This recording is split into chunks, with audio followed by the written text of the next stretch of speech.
This is LBC from Global, leading Britain's conversation with James O'Brien.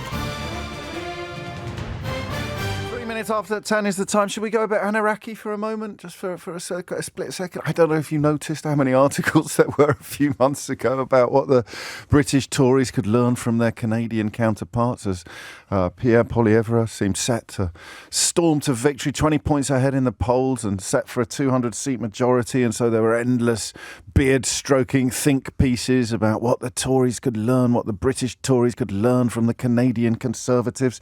And then up popped Donald Trump. I think the only lesson you could... Because now I'll tell you what there'll be now. There'll be loads of beard-stroking think pieces about what the British Labour Party can learn from the Canadian Liberals. In fact, Keith, start the clock. Any minute now. The first one will be arriving. What Keir Starmer can learn from Mark Carney. And they will be interesting. Don't get me wrong.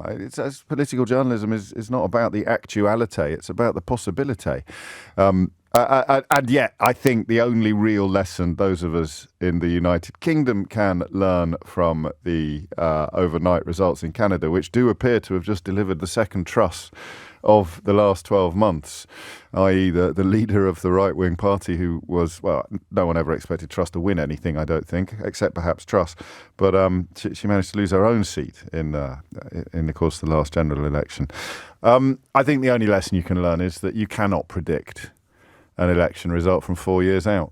You can't even predict an election result using opinion polls from 6 months out or from 12 months out, but definitely not from 4 years out. So everybody sit tight.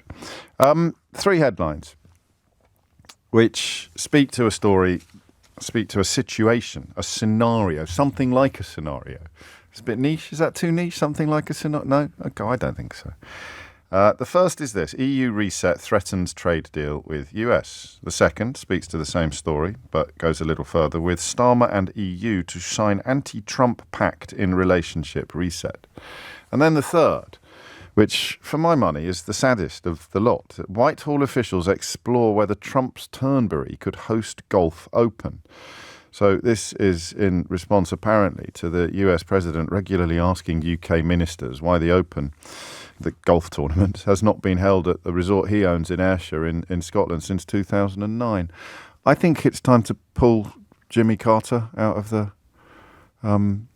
wallet, isn't it? And remind ourselves that the late Jimmy Carter put his family peanut farm in trust when he became president of the United States, lest anybody anywhere could ever even suspect, or never mind suggest, that there may be any conflict of interest whatsoever between his presidential duties and his private commercial concerns.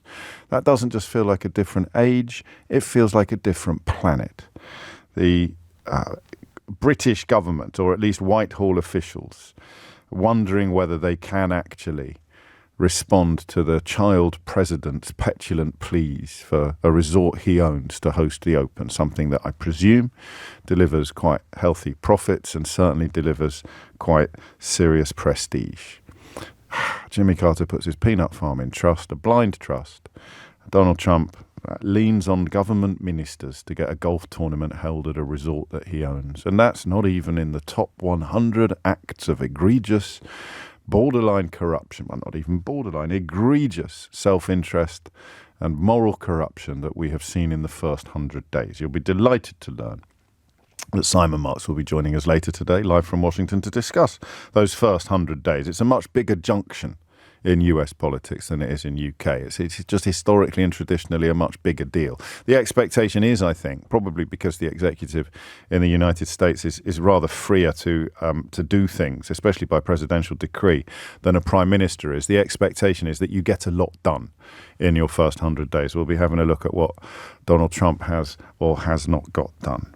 But we focus first and importantly on UK politics, on this idea of jeopardy that the Prime Minister finds himself in. The Times reports quite soberly this morning, Britain will risk angering President Trump next month by signing a statement of shared geopolitical values with the European Union that cuts across many of the American leaders' international policies. So this will emphasise support for Ukraine's territorial agreement, support for the Paris Climate Agreement, and continuing commitment to trade, rendering trade more open and more free. A slightly odd position for Keir Starmer to have been boxed into, given that he leads a country that voted to impose economic sanctions on itself just 9 short years ago. But on the other hand, the trade deal that would see a reduction in tariffs on British cars being exported to the US and other exports before May 19 seems to be disappearing over the horizon. I need to loosen my scarf a bit today on the question not of British party politics. Or do I? No, I don't, do I? This is the thing. This is what Mark Carney teaches us. Mark Carney has come out swinging for Donald Trump. I know that the situation is different. Donald Trump hasn't announced a desire to annex the United Kingdom and turn it into the 51st state as he has with Canada. But Mark Carney pulls no punches. Mark Carney speaks truth to power. Mark Carney defends Canadian interests in a way that casts Donald Trump, I think, rightly as an enemy.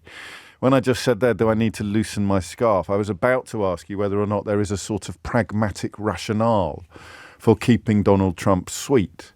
And this is where I'm really torn. In fact, it's almost the infernal ratio for me, this. 52% do a Carney, 48% we can't. We can't Carney.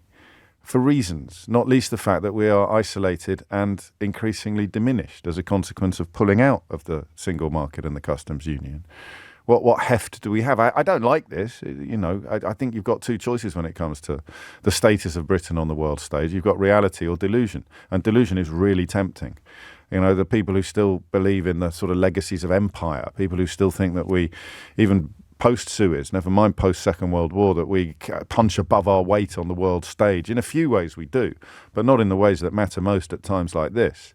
So that little voice in my head going, you can't call a spade, you can't call a fascist, you can't decry the egregious corruption and disgusting personal conduct and public depravity of the US president because he wields too much power over you. He holds too much power over you.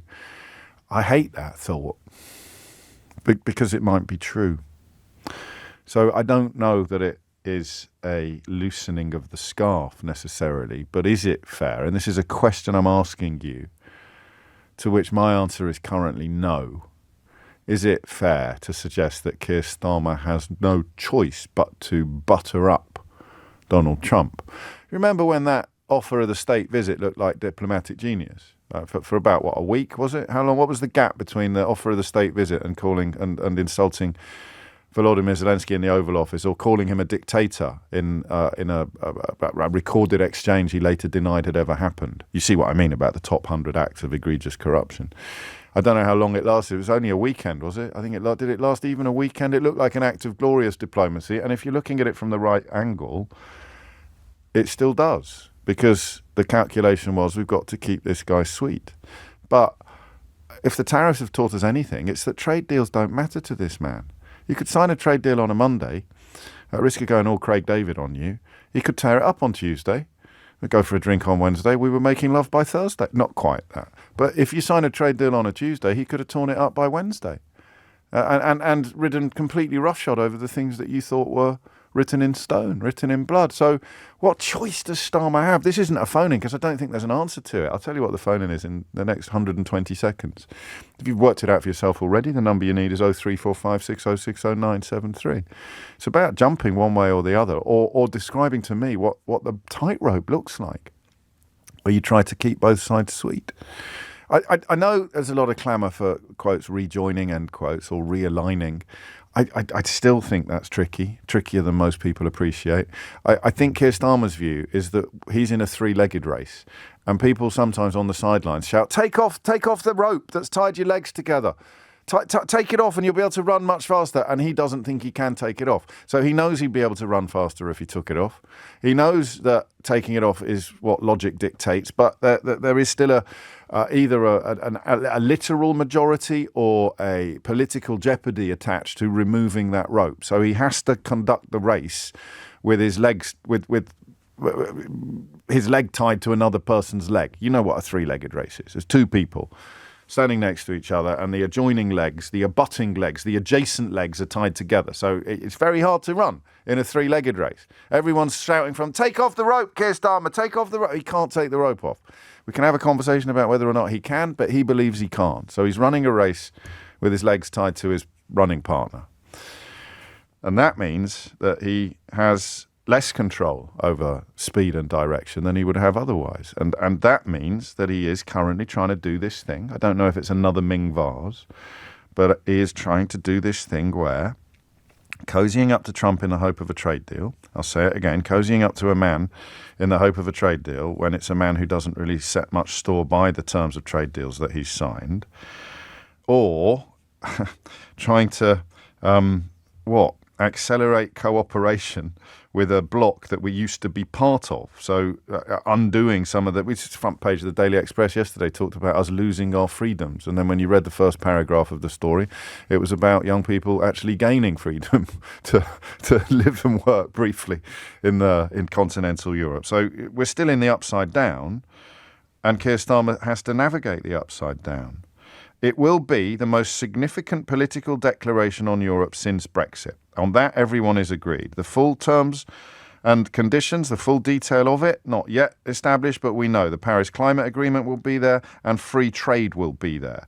Donald Trump, of course, has publicly objected to both of those things, including free trade, commitment to the territorial integrity of Ukraine.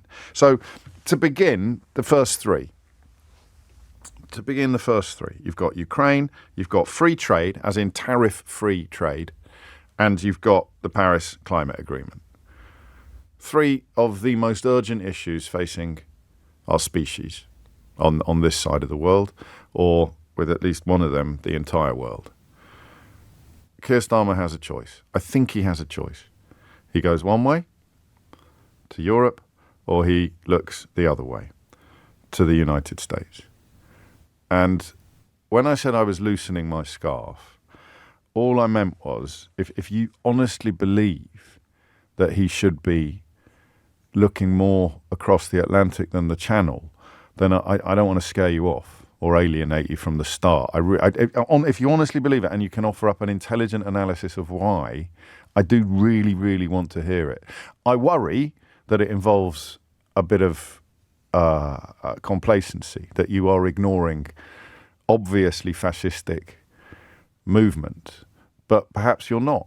I just worry that saying things like we need to cozy up to Trump is a bit like saying we need to cozy up to Hitler in the 1930s. And of course, lots and lots and lots of people did in this country. And it wasn't until the invasion of Poland that all bets were off and everything changed.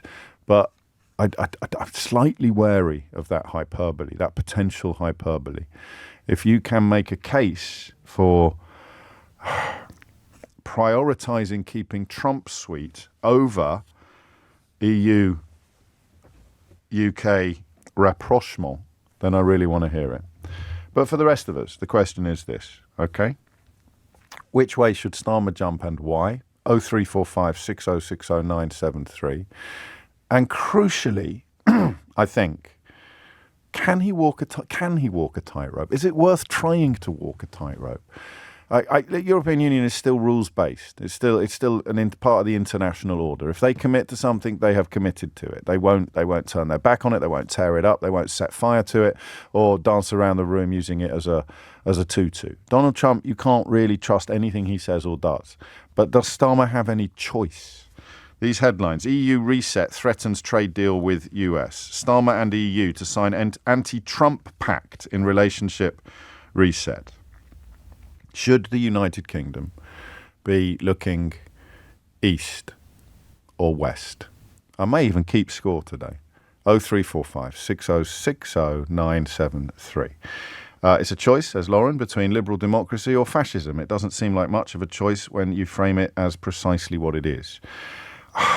Yeah, I know. I've got a bit of a blockage on that at the moment, and I don't know why. Probably because the pragmatic argument is that there is no choice but to try to keep things sweet, even though it is an increasingly fascist administration, and that's what I find so scary. That's where I do use echoes of the 1930s. And if you want to, you can tell us whether or not there's anything we can learn from Canada, given that that's the top story internationally of the moment. But I'm not sure. I'm not sure what it would be. The question I really want you to answer is twofold.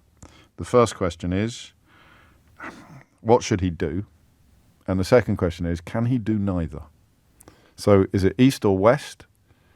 Or is there a careful path to be plotted between pursuing a trade deal and sundry other preferential treatments from Donald Trump and rebuilding relations, seeking to restore a semblance of sanity in our relations with the European Union? I can't wait to hear what you have to say about that. 0345 6060 973 is the number you need. It's 10:19. James O'Brien on LBC. Minutes after 10 is the time. This from Jimmy crystallises what I tried and possibly failed to articulate a moment ago, and then we'll go to Josephine Stroud on the phone. Jimmy writes, this is diplomacy time, James. Keep the school bully happy, but don't side with him. You can't side with a liar. What's the point? Starmer has to play the straightest of straight bats and use every trick in his book. That if that means dull statesman, then so be it. I'm glad it's him, as I can't think of any recent leader who would have stood a chance of pulling this off. Pulling what off? The idea of keeping the bully sweet while simultaneously acting in the national interest with regard to Europe. So looking east and west at the same time. The problem with that is you could get whiplash. Joseph is in Stroud. Joseph, what would you like to say? Right. Okay, James, great conversation. So if I sound a little bit dazed, it's because I'm a Canadian and I was up late last night watching the results. Wow. Yeah. Well, it's real for us over there. Yeah. So in answer to your question, ultimately, at the end of the day, when the chips fall, he's going to have to look east. Yeah. Because they are the only reliable partners we've got. Right. You need to have somebody. Is it that simple? Is it that simple? At the end of the day, they're the only ones that you can count on because they're the only ones who rely on rules. But they look at us. He could have a bad burrito and declare war. Yes. Yeah, it's like he's completely and the trouble is the United States, by electing him, have shown that they are completely that they are willing to be swayed by the whims of somebody who, if they have a bad burrito, is willing to go to war. But he could have a good burrito and give us something devoutly to be wished for. By the same token, and then take it away the next day when he has a bad burrito. But a lot of burritos. Yeah, but it's America. But, and this was kind of my conversation with your researcher. Yeah, all of our entire military is tied into American equipment. So all he has to do is say, okay, we're not going to support you anymore with the maintenance of your equipment. And over the next 6 months, all of our stuff just grinds to a halt. And the only thing that we really have to offer the European Union, i.e. our military support, falls apart. So we have to ride two horses for the next little while. So you're doing without spending any money. You're doing a postponement of the decision. They need to prepare for a detachment, a more meaningful detachment, but they can't do it yet for the reasons that you highlight. But I mean, he may be gone in 4 years. I know it's they've already floated the possibility of. It doesn't matter who comes next. Does it not? It's over. It's over. The reliability is broken even if someone reliable moves back into the White House. The presumption of reliability is gone forever. It turns out the French were right. What about? About how to treat the Americans. Oh, I see. And You're going way back. How to treat the Americans and how to handle your own sovereignty. At the end of the day, you do need to have your own economy, you do need to have your own military, you do need to have your own energy policy. End of story. Even if it is a little bit less efficient. You can't be too reliant on anybody else, but in this case on the biggest player in town. What about the what does it look like in terms of specifics? Do we the state visit, is that just what you'd describe as a meaningless bauble? You give Trump something that he wants because he's a massive man-child. The Open, if they could pull strings and deliver the Open to Turnberry, he'd be delighted. Is it Turnberry? Well, anyway, to his golf course, he'd be absolutely delighted. So you do these things. Nothing that costs us money. Right. Nothing. But what that about costs integrity? Nothing that costs us our ability to pivot. What about integrity? It costs us integrity. Integrity is the luxury of people who've made provision for it. That's a nice line. And Mark Carney has integrity. Mark Carney is in a very different position. Canada is, by declaring that the whole 51st state thing put Canada in an existential position. Yeah. By declaring that whole thing put, that's it. That was him stating that his intention is to make Canada no longer exist. So that and Canada is in a very different position to Britain. Of course, Canada has to take the kind of the communication strategy of a small to medium sized dog. So it's like, cuddles and gentle nudging. And if that doesn't work, or if then they're threatened, they have to transition automatically to ultraviolence. Oh, okay. And that's it. That's elbows that's up or elbows out, yes. Yeah, but with Britain, you have a much broad, because you're not physically connected and because you're also bigger, you have a much broader spectrum of ways that you can work. Well, that's a slightly upbeat analysis. Final question. If Donald Trump had never said anything about Canada in the last 6 months, would Pierre Poilievre be Prime Minister now? He'd have a diminished voter share, but he probably would be Prime Minister. It's incredible, isn't it?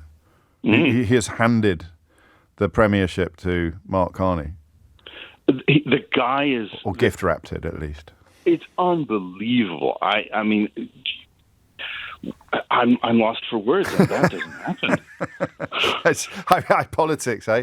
I was doing the football, all weekend after my team had a nightmare in Southport, but politics sometimes delivers similarly roller coaster style scenarios, and this is one of them. 200-seat majority mooted just a few months ago, and now he's lost his own seat, the leader of the Canadian Conservative Party. And as Josephine Stroud says, a man who I sense is not often lost for words, but he is now. 10:27 is the time. So should Starmer look east or west, or do what is emerging as a consensus but doesn't yet have enough flesh on the bones, somehow manage or try to do both? What does that look like? How do you keep Scylla and Charybdis at bay? Paul's in Colchester. Paul, what would you like to say? Good morning, James. Hello, Paul. Well, during your monologue, I just looked online at GDPs around the world and compared to the United States, the UK, and Canada. Canada, I had no idea, it's 10th with lots of numbers. And we're 6th. And obviously the United States is top. Yes. But if you compare the whole of the European Union as a country, they're very comfortably second, just nuzzling in behind the United States. Yes. So we could. I thought that surely we should just nuzzle up the European Union, which is on our doorstep. Can we not say the words nuzzling up again? Do you mind? I didn't hear. Sorry. No. There's something. It just gave me a bit of what I believe the kids call the ick. It just gave me the ick there. The phrase nuzzling up. I don't know why. It's nothing personal. I mean, I just thought stop nuzzling. Yeah, no problem. Right. But if Canada's 10th, and Canada can start to feel like it should move away from that closer relationship. Yes. Why should we not do so? Why should we not? Well, you know the answer to that question. It's been the most febrile and ridiculous episode, arguably, in the history of British politics to get to where we are now. So the idea that we immediately press reverse and start moving back to where we were before is pretty easy to portray as problematic, Paul. Yes, but if the right and Brexiteers, etc., want to promote the UK as this free trading globalist economy, well, go right ahead and trade with the second biggest trading bloc in the world. And but that it's just basic economics. Well, yes, it is, but we're a third country, and so is every other country in the world. So I don't know what that looks like. But I take your point about heft. Gordon Brown made this point, I think, and I may get the figure wrong. 86% of the world's trade does not involve the United States of America. And what Carney has done, and what a lot of local leaders in Canada have done, is as I've said, come out swinging. That's where Joseph's analysis was really helpful, Paul, because as he explained, you go from trying to keep everything sweet, and when you realise that ploy has failed, you come out with all guns blazing. You start removing Jack Daniels from the shelves of stores in Vancouver and all that kind of thing. I don't know what the British equivalent of that would look like. I really don't. But at some point, it's something Starmer's going to have to contemplate. I just don't know what that point looks like or when it arrives.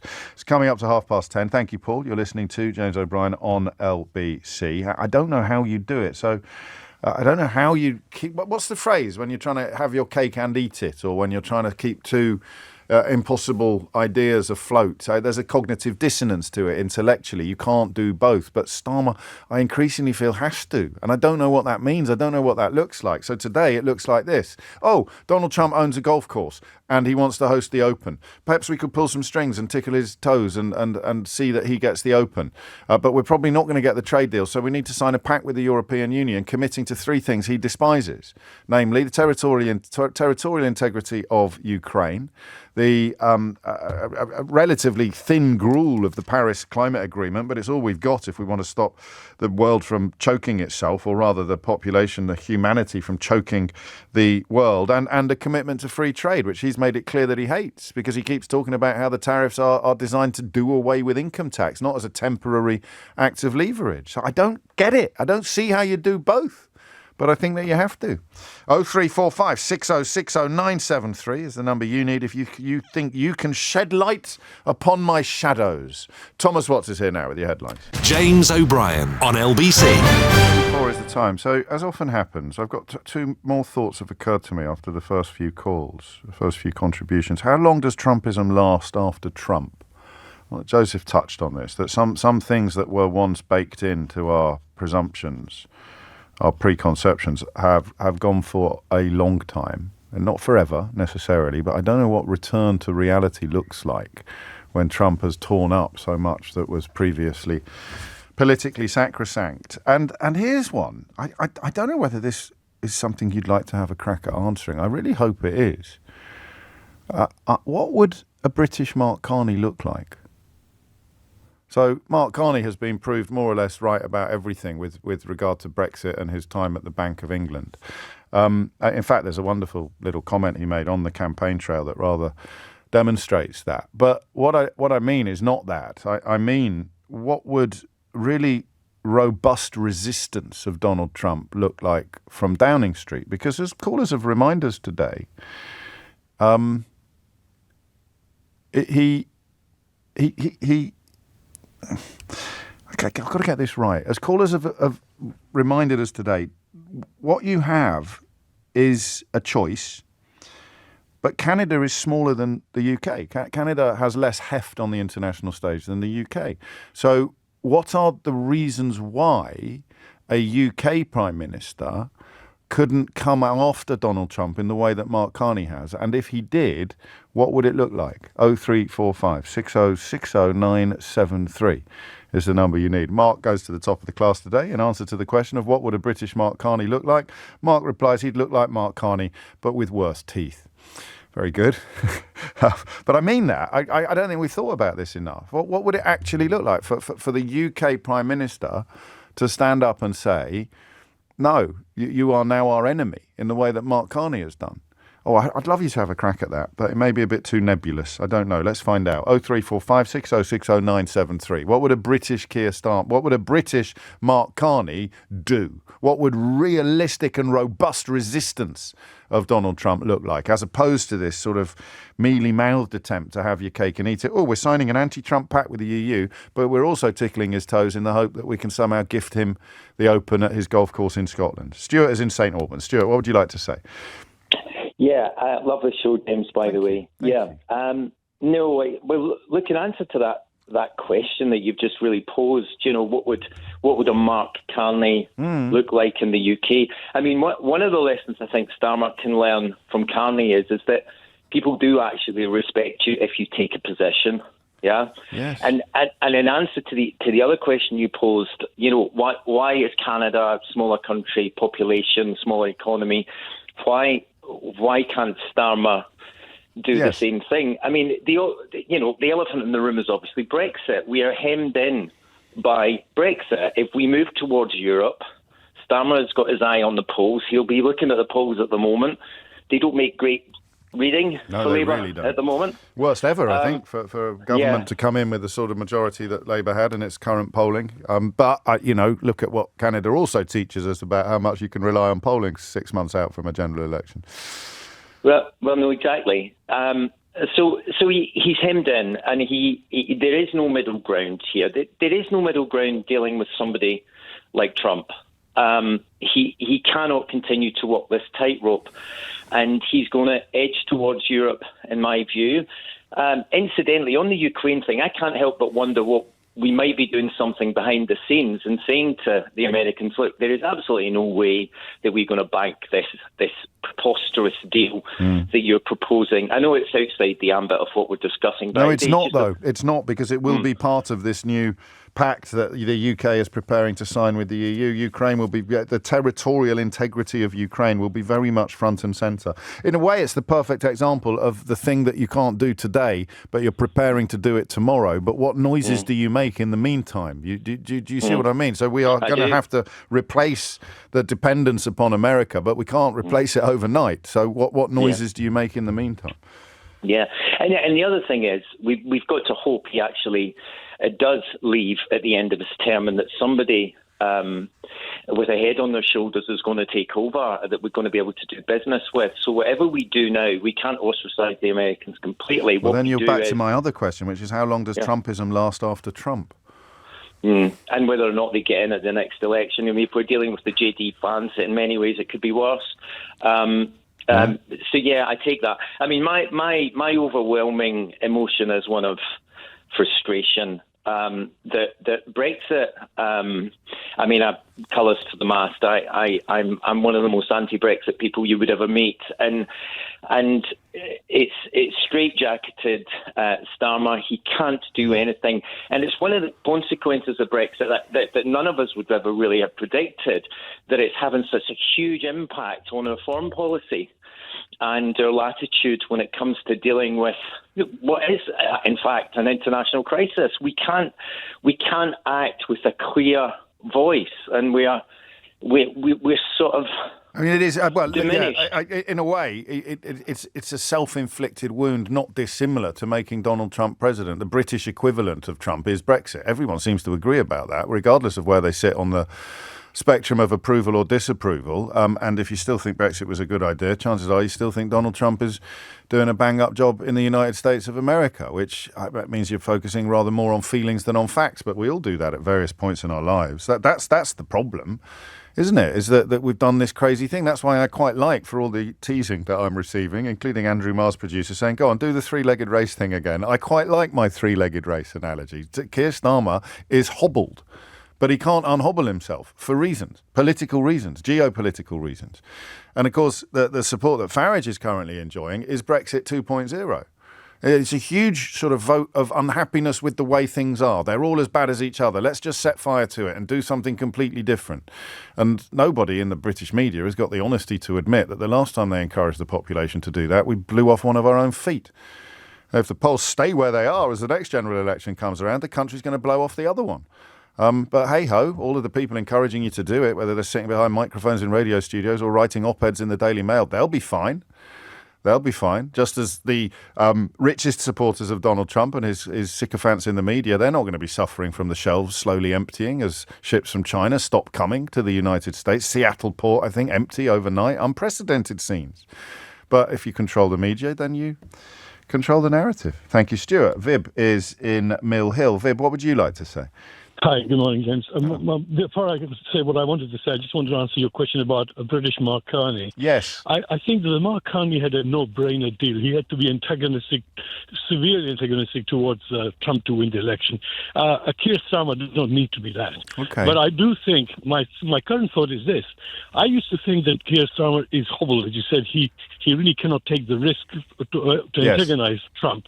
I'm beginning to change my mind. I think he has a window between now and the state visit when he can afford to do that. After that, it's too late. If he takes a decision now to realign towards Europe in terms of a defense arrangement, which hopefully eventually leads to a more closer trade arrangement, which he needs to have if he's going to have any growth in our economy, I don't think Trump is going to come on a state visit and try to be nasty to us.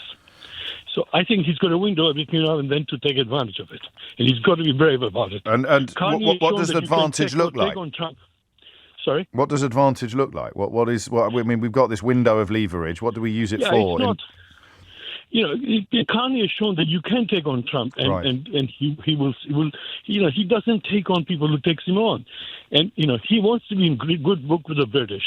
He wants to be liked by the British. I'm not so sure. I mean, he does today, but it doesn't. Maybe not, but I think the state visit is a big thing for him. It's huge. And he cannot come here looking nasty to this country if we have done some deals with Europe in the meantime. I mean, or you threaten him with taking it away.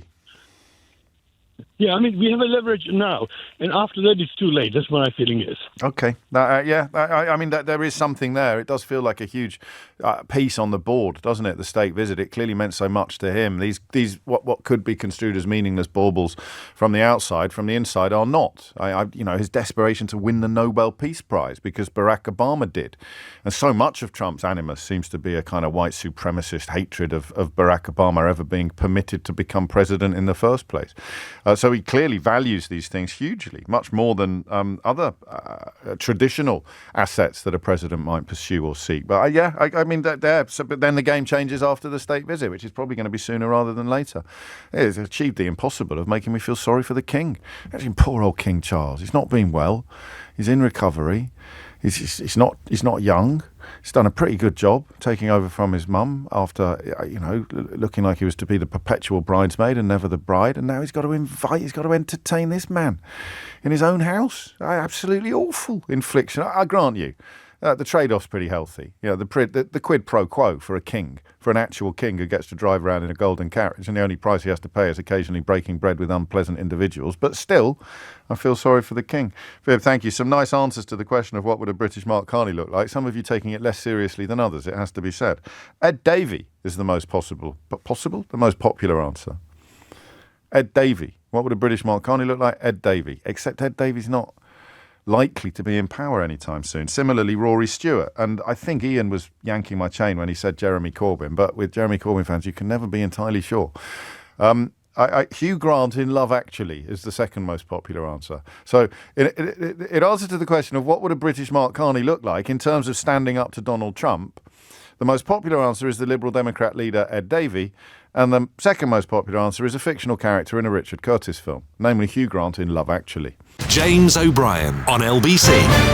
It's 10:48 and you are listening to James O'Brien on LBC. I wasn't making it up. It's weird. I get the occasional, I think people who haven't quite worked out how to use their radio and tune in by accident, I get the occasional idiot suggesting that, God, I can't believe you're still talking about Brexit, which is, I mean, you've got to be possessed of a level of ignorance that might have prompted you to vote for it in the first place if you think you can talk about almost anything geopolitical that involves the United Kingdom without reference to the decision to leave the European Union. Other countries understand this better than we do because our media is so bent and corrupt. Name me a prominent figure in the British media that didn't encourage you to vote for Brexit, and I'll show you a picture of me. Almost literally that. I know it sounds a bit self-aggrandizing, but think about it. Make a list of the columnists, the broadcasters. BBC people, of course, weren't allowed to express an opinion, so they're off the table. Oh, unless you were Andrew Neil, you could publish The Spectator and come out in favour of leaving the European Union, but somehow retain impartiality in the eyes of the BBC. Another mystery for the ages. But in other countries, they know the score. Mark Carney, while he was on the stump, while he was campaigning to become the Canadian Prime Minister, against all the odds, of course, I think one of the main reasons that Trudeau resigned was because he thought the gig was up. And here he is, the new Canadian Prime Minister, or not the new, but the newly reinstalled Canadian Prime Minister, asked on the campaign trail about whether or not Brexit, which of course saw him in the top job at the Bank of England, could teach Canada and the rest of the world any lessons about Donald Trump's tariff policies. And say what you like about Mark Carney, he knows what he's talking about. What lessons of Brexit will you apply? Well, I think the lessons of Brexit are beginning to be applied to the United States. When you break off or substantially rupture trade relationships with your major trading partners, Canada included, most important trading partner, the United States, you end up with slower growth, higher inflation, higher interest rates, volatility, weaker currency, a weaker economy. And everyone knew exactly what they were voting for. Slower growth, higher inflation, higher interest rates, volatility, a weaker currency and a weaker economy. Yay! Let's do it all again. 10:50 is the time. Ksenia is in Paris. Ksenia, what would you like to say? Hello. Hello. First of all, I would like to say that, no, it's not self-aggrandizing for you to say that you're sounding the alarm or to say anything about yourself, because I have been in the UK once in my life for a weekend 30 years ago. Yes. I have never been to the UK. I do not follow UK media. I ran into one of your videos on YouTube and my mouth dropped because I just said, is it possible there is somebody in the media who has the guts to say these things and to talk like this and to... Thank you. You haven't been kicked in the head. You haven't been kicked in the head by a horse, have you, Ksenia? No, thank you very much indeed. Absolutely not. That's very kind. Absolutely not. I actually had a person from London in my house last week, and I said, I listened to this guy. I didn't even know if LBC was famous, and we were pining over your intellect. She obviously knew who you were. Oh, stop it. Honestly. No. Nothing hit me in the head. Maybe when I was little, but, So that's not why you picked up the phone today. Of. Tell me why you picked up the phone not. today. I picked up the phone because I'm tormented by the same doubts and things that you talked about, and I have been coming to the conclusion, especially after the Pope's funeral, where you could see Trump behave himself. Yeah. And, I came to this, maybe it's not much of an epiphany, but I still did, that it's not about Trump. And we shouldn't be talking about what's going to happen when Trump goes away in 4 or 8 years and when he passes because he declares himself king. Sure. It's everything that surrounds him, and he behaves much differently when he's not in the room with J.D. Vance, who was put there, for him. He was pushed on him, and these people, we have a much bigger problem on our hands, and we cannot ignore that. We talked the other time, Giorgia Meloni is a fascist. We cannot ignore the fact that had she not been indicted, Marine Le Pen had the best poll number. And yes. We cannot, the world order has definitely shifted, and it's the right with social media, with, freedom of speech being abused to push the worst kind of things.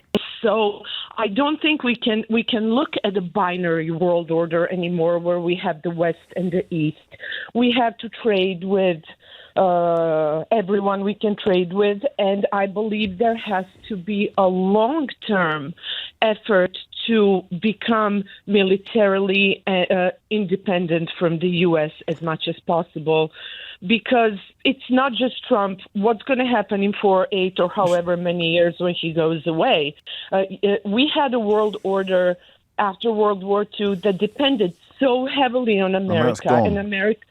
Yes, it's gone, and maybe it's good that we get this shove in the behind to, get over ourselves. Yes, I mean, it's a little early for silver linings, but if there are to be any, that would be one. The geopolitical reality of over-reliance. I think sometimes we overlook the fact that America both wanted and encouraged and created the environment in which over-reliance upon the United States became... Which they are now complaining about. Yes, exactly that. And their status on the world stage depends upon the over-reliance and the Pax Americana. So it's a typical Trump tactic, really, to use the things that he professes to despise to attack the things that give him the power to attack the things he professes to despise. But I don't want to overcomplicate it. Let me just nod you back, if I may, because I understand what you're saying about the future, and that question about how long does Trumpism last after Trump is going to concern us for probably the rest of our... It's not Trumpism, James. It's Project 2025. Yeah. One of the authors... But you're said, separating the two. You're separating the two. Because I think he's their tool. Yes. I think he's their vessel. I don't think he has the cognitive ability to know what the heck he's doing. I honestly and don't that gives think you that hope. the man can't string a sentence together. And that gives you hope. No, it doesn't, because once he goes away, these people will have enough power to need him. Yeah, so that's why we have to recalibrate everything, really, in Yes. expectation of the future, whether he's in it or not. Well, And in I that also case, believe- I'm sorry. why would Starmer or Macron not be more like Carney? Why would they not call out Trump's position much more robustly than they currently have done?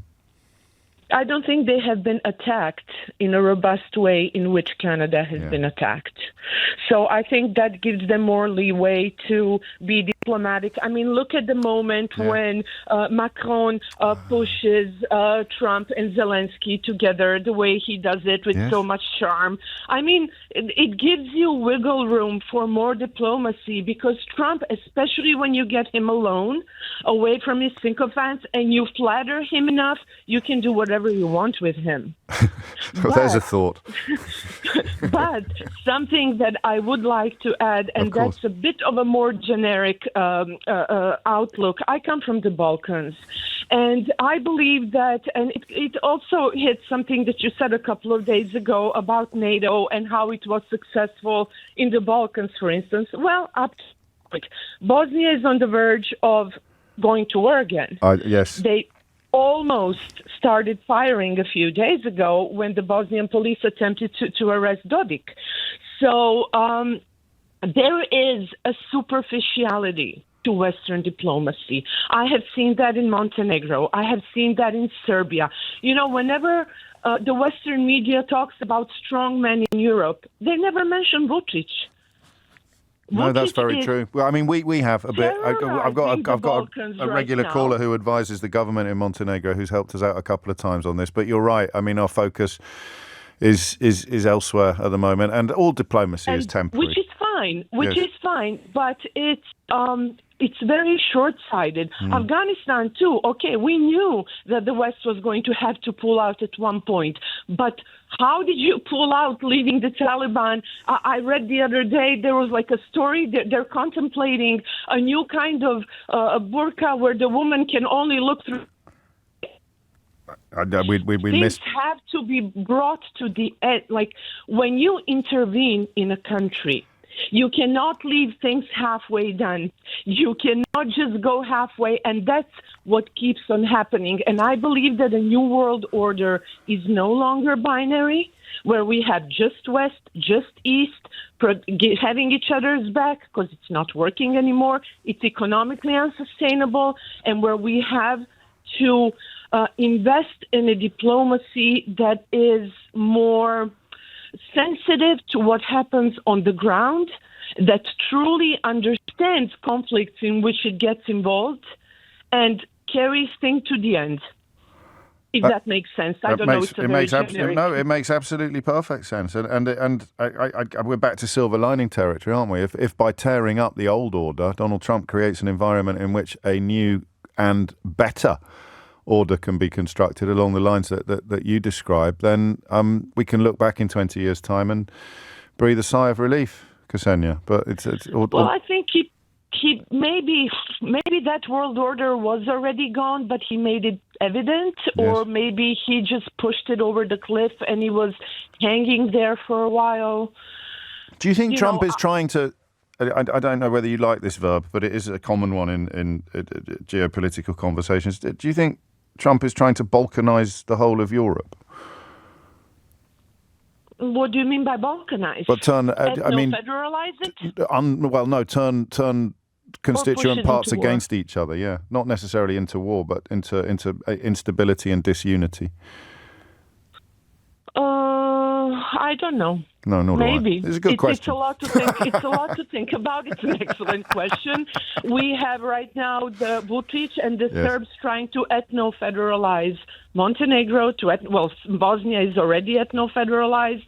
So, I just I'm very scared of this lack of acceptance that we're seeing around the world right now. People are so scared of migrants, but we forget that all of history was marked by migrations, and we behave like this is a new phenomena, and now we're all, suddenly threatened by this. Well, it's partly the thing I alluded to earlier. It's because the people who are determined to talk endlessly about migration and migrants are the people who actually encourage the population to either vote or support all of the things that have caused the much bigger and wider problems.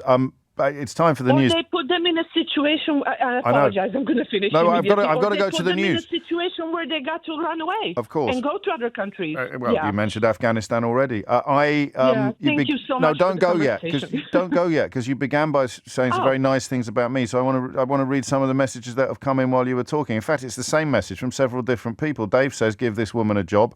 Karen says, "Give her a show." This lady is a superb contributor. Says Neil. James O'Brien on LBC.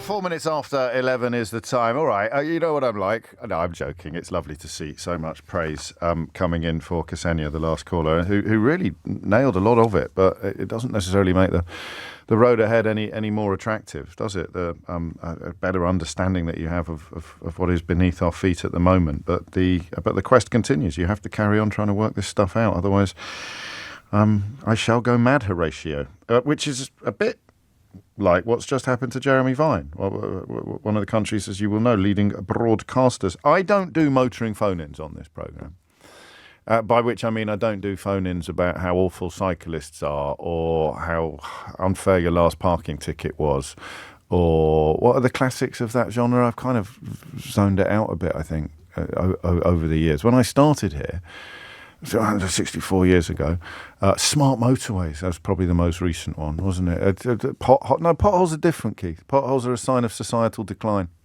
I think. I really do. But ULEZ, do you remember when everyone thought ULEZ was going to be the end of the world as we know it? I do pronounce some words oddly, you're right. What do you say? Do you say ULEZ or ULEZ? What do you say? ULEZ? ULEZ. I always said ULEZ. It sounds nicer. Apparently I pronounced Canada wrong. I kept saying Canada, and everyone is cross with me for not saying Canada. But Canada sounds wrong as well. Canada. Johnny Vaughan does this thing. Do you want to know a story? So we were at the House of Lords last night for a Make Some Noise reception to say thank you to some of our big supporters and donors of Global Radio's brilliant charity, Make Some Noise.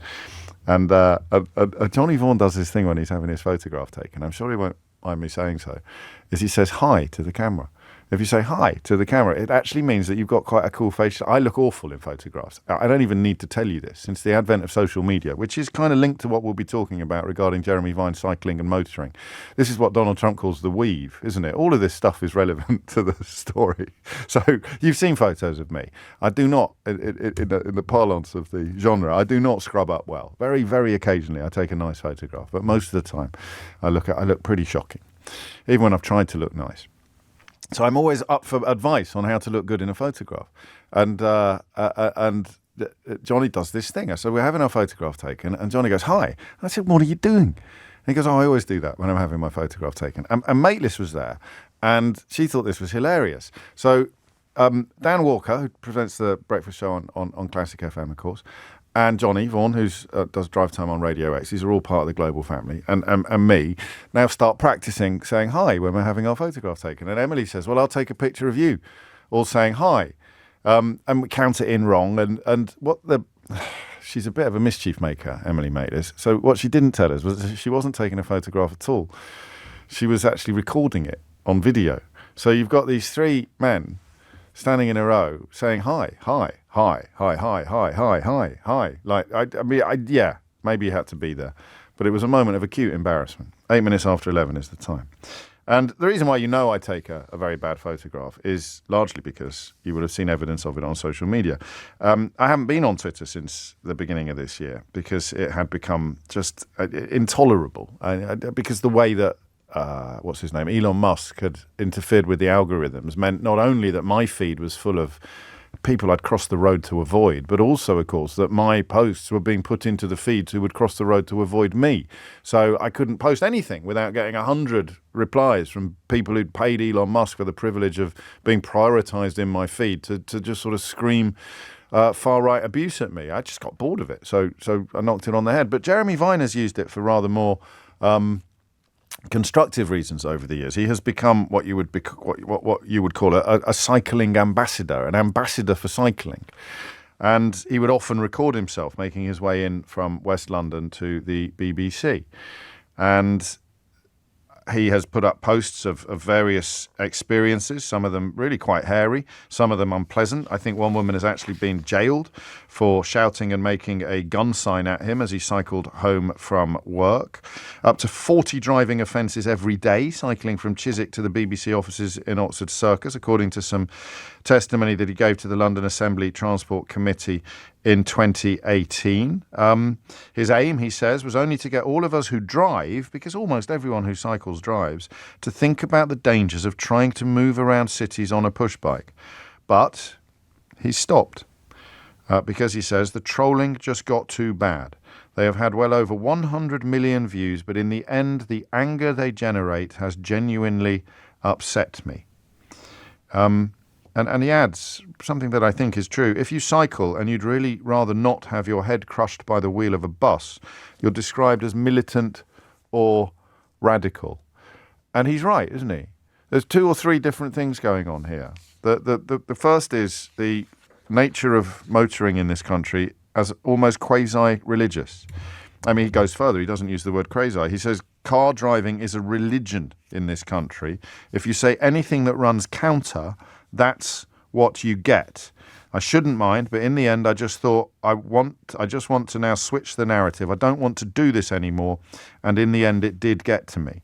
It is not part of the human condition to be exposed to almost constant feedback, whether positive or negative.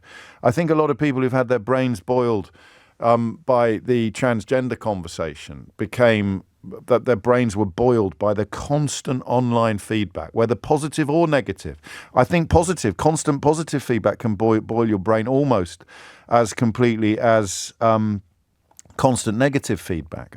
You see evidence of it almost everywhere. Look at all the people who start off making relatively sane, if a little bit Brexity comments on television programs, and 6 months later they're setting up GoFundMes on social media because they've disappeared down a rabbit hole of far-right hatred. Well, it's a combination of far-right hatred, self-promotion, and send me your money. It's incredible how, because if you live online, I think Kemi Badenoch is in danger of falling victim to this phenomenon. If you live online, the constant feedback becomes, what's the word I want? Because if it can be positive as well as negative, it becomes, it just breaks. That's not quite the right word. I'll come up with the word in the course of the hour, but Jeremy Vine, possessed of thick skin though he may be, has reached a point where it has just become so much, too much. And it's not the social media element of the conversation that I want to have with you today. It's the motoring element of the conversation that I want to have, because I want to know why. He said, all the people who are not getting enough sex lock themselves in small metal boxes and drive around London. And I don't think that's true. I don't think it's what happens before you get in the small metal box that determines this really weird attitude. I think it's what happens when you're in it. I can come to this conversation almost uniquely for a 50-something man because I hardly ever drive, and I came to it very, very late in life, and I have not got even the slimmest scintilla of a petrol head gene. I've never... you feel that little flare when you're driving that you don't feel anywhere else. You feel, I don't know, territorially besieged somehow. It's as if when you're sitting... They say an Englishman's home is his castle. That's not true, is it? An Englishman's home is his car.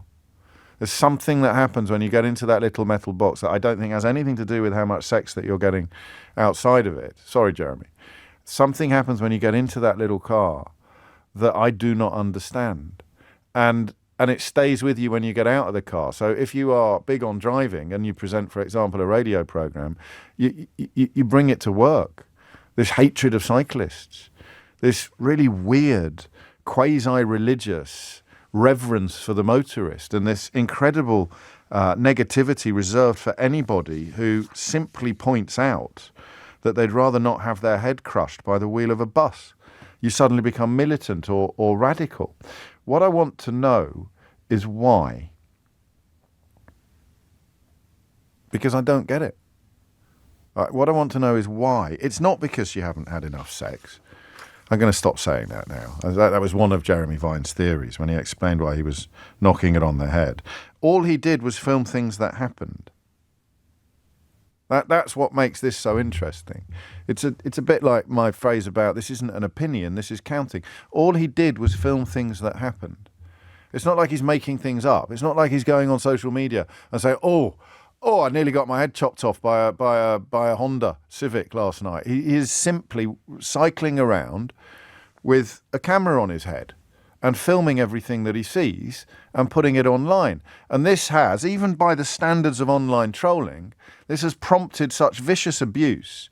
Daily, he has people wishing death upon him, people telling him that they hope he gets hit by a truck or that he hopes he gets run over. And eventually it takes its toll. However thick-skinned you are, eventually this kind of nastiness will take a toll on you. And it's the fact that simply pointing out how a law-abiding cyclist takes their life in their hands every time they get on the roads really upset so many people. And I want to know why. I want to know what you think the explanation for it is. And do you know what I'd really like you to do? Well, as ever actually on this programme, I'd really like you to be honest and say that you can't quite believe what happens to you in these kind of scenarios. So you're listening to me now and you're not in your car.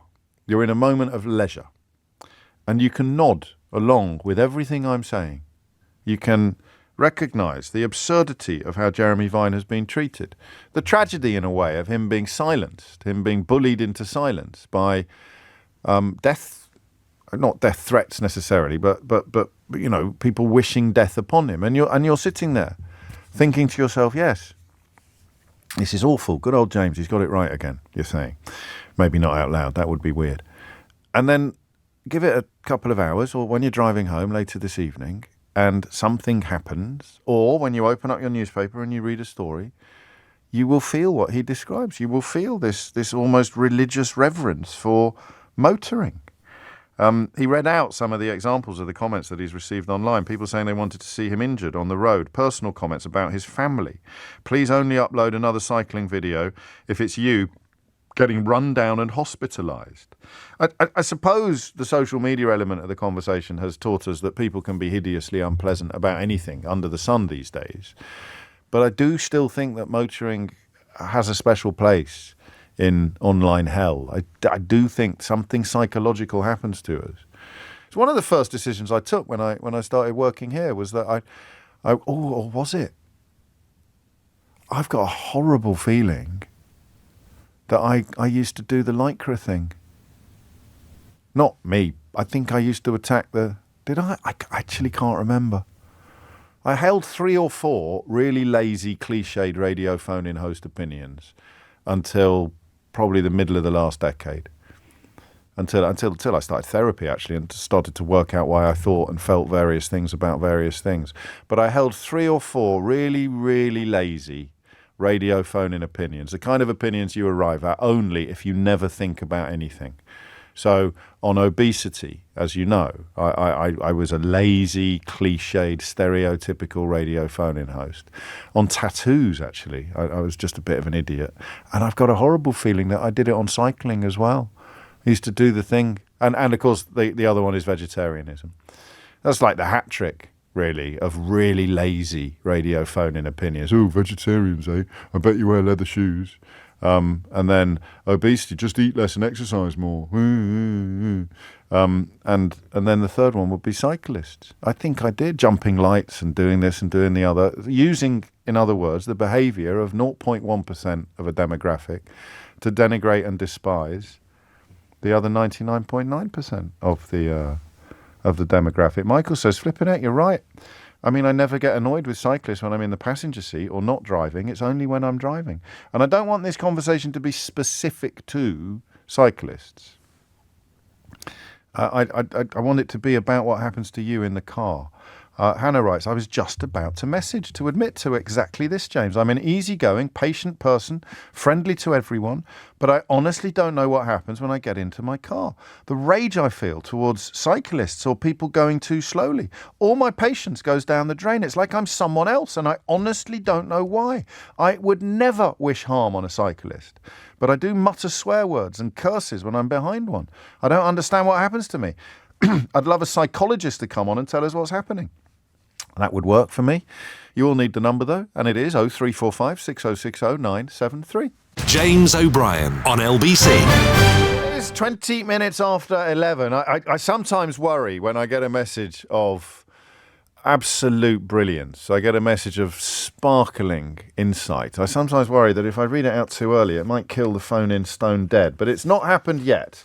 So I'm going to read this one from Sean. He writes, when behind the wheel, we have the illusion of being in complete control of our environment. Car advertising always shows an empty road and an insanely happy driver.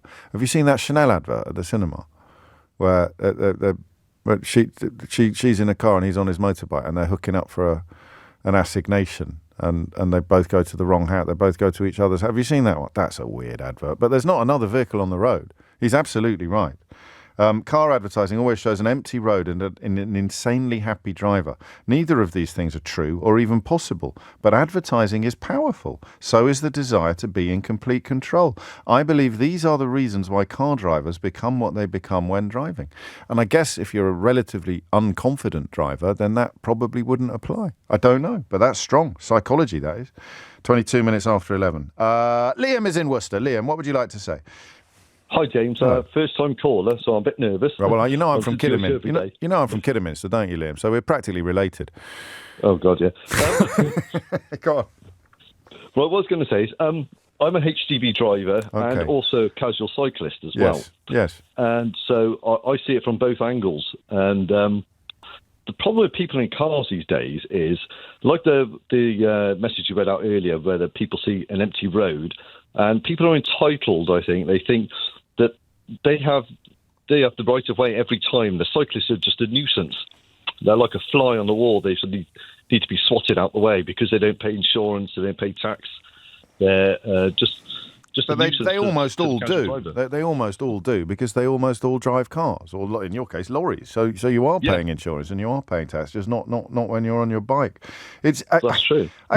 Do you feel it? Do you actually play for both teams, as it were? I don't actually. I'm a very patient driver, actually. No, I bet you are. My turn. And what it is, as an HGV driver, you have to take every 5 years what they call a CPC, a Certificate of Professional Competence.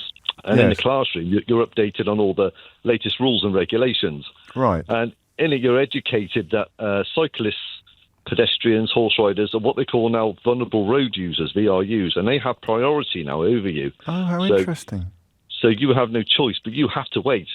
You have to wait for them to sort of clear the way for you. The weird thing about this is reading Sean's message just before you came on about being in complete control, the illusion of being in complete control of your environment. When I was growing up, you probably won't believe this, I really wanted to be a long-distance lorry driver. And I think part of the appeal of it was that idea that you are in a self-contained universe, and you're kind of king of the road. I wouldn't have put it in those terms. I was more interested in the cabin than I was in the road, up high in a position of dominion, and somehow like a pioneer, just sort of free. I know it's not like that, but does that mean that when you're driving, you actually are in more control than a car driver, and therefore you're less likely to be bothered by these distractions? Well, you are, because at the height that you're at, you can see so much more of the road ahead of you. And so you can see these obstacles coming up from a long way off, so you've got time to decide what you're going to do. Car drivers, obviously, are so low down, they can't see a lot. But then again, a lot of it's down to education. I think drivers, once they pass their driving test, they're gone. That's it. They don't have to do any more education. Well, whereas you've got to come back for the 5 years. I'm glad they don't do that for radio presenters, Liam. I think I'd be in all sorts of trouble. Do you drive overseas at all, or do you just drive in the UK? No, it's just the UK primarily. I wonder whether this demonisation of the cyclist is a British malaise, or if it applies in other countries. I've got a feeling it might be peculiar to the UK.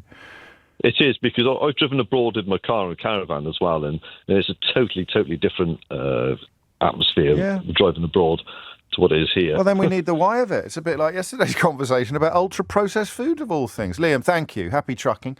11:25 is the time. So why would this country be...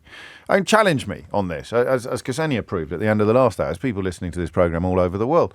And I suppose, in a way, the best contributors will be those who have a foot in more than one territory, so 1 foot in Britain and 1 foot in another country. Is this curiously religious approach? It's not unique or specific to the cycling question. It's the question about it's psychological and sociological.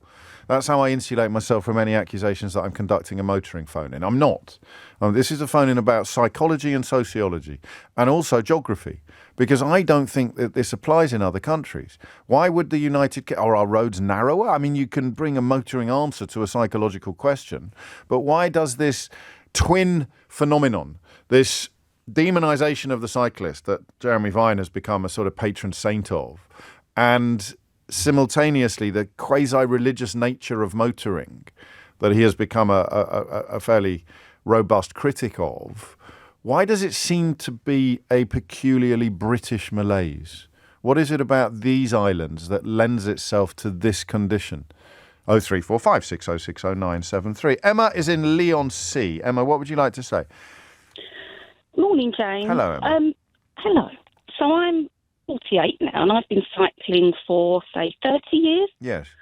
All around the area. And the last sort of 5 to 10 years, I mean, I cycle all the time. I've got like a motorhome and a bike, so I'm always on the bike. And I feel so much fear now cycling around. I feel like people, I'm in their way. They just want to sort of flick me off the road. They just want to get past me at any cost. And I just sort of, I cringe, I flinch. I'm so scared. So now I sort of try to seek out quiet roads or do a longer journey. What do you think has changed, you or the world? Oh, the world. Are you sure? I feel that people are taking out their aggression that they can't show either at home or work on the gas and the brakes. I mean, that's interesting. People accelerate, and then brake about a second later. You know what I mean? They've got to get from there to there in 6 seconds flat at any cost. That's how I feel. I don't know about that. No. Because I don't know. Were you listening yesterday or were you busy? I think I had you on, yeah. Do you remember me talking about roller coasters? Yes, I do. So I'm scared of roller coasters now. I didn't used to be. So roller coasters haven't changed, but I have.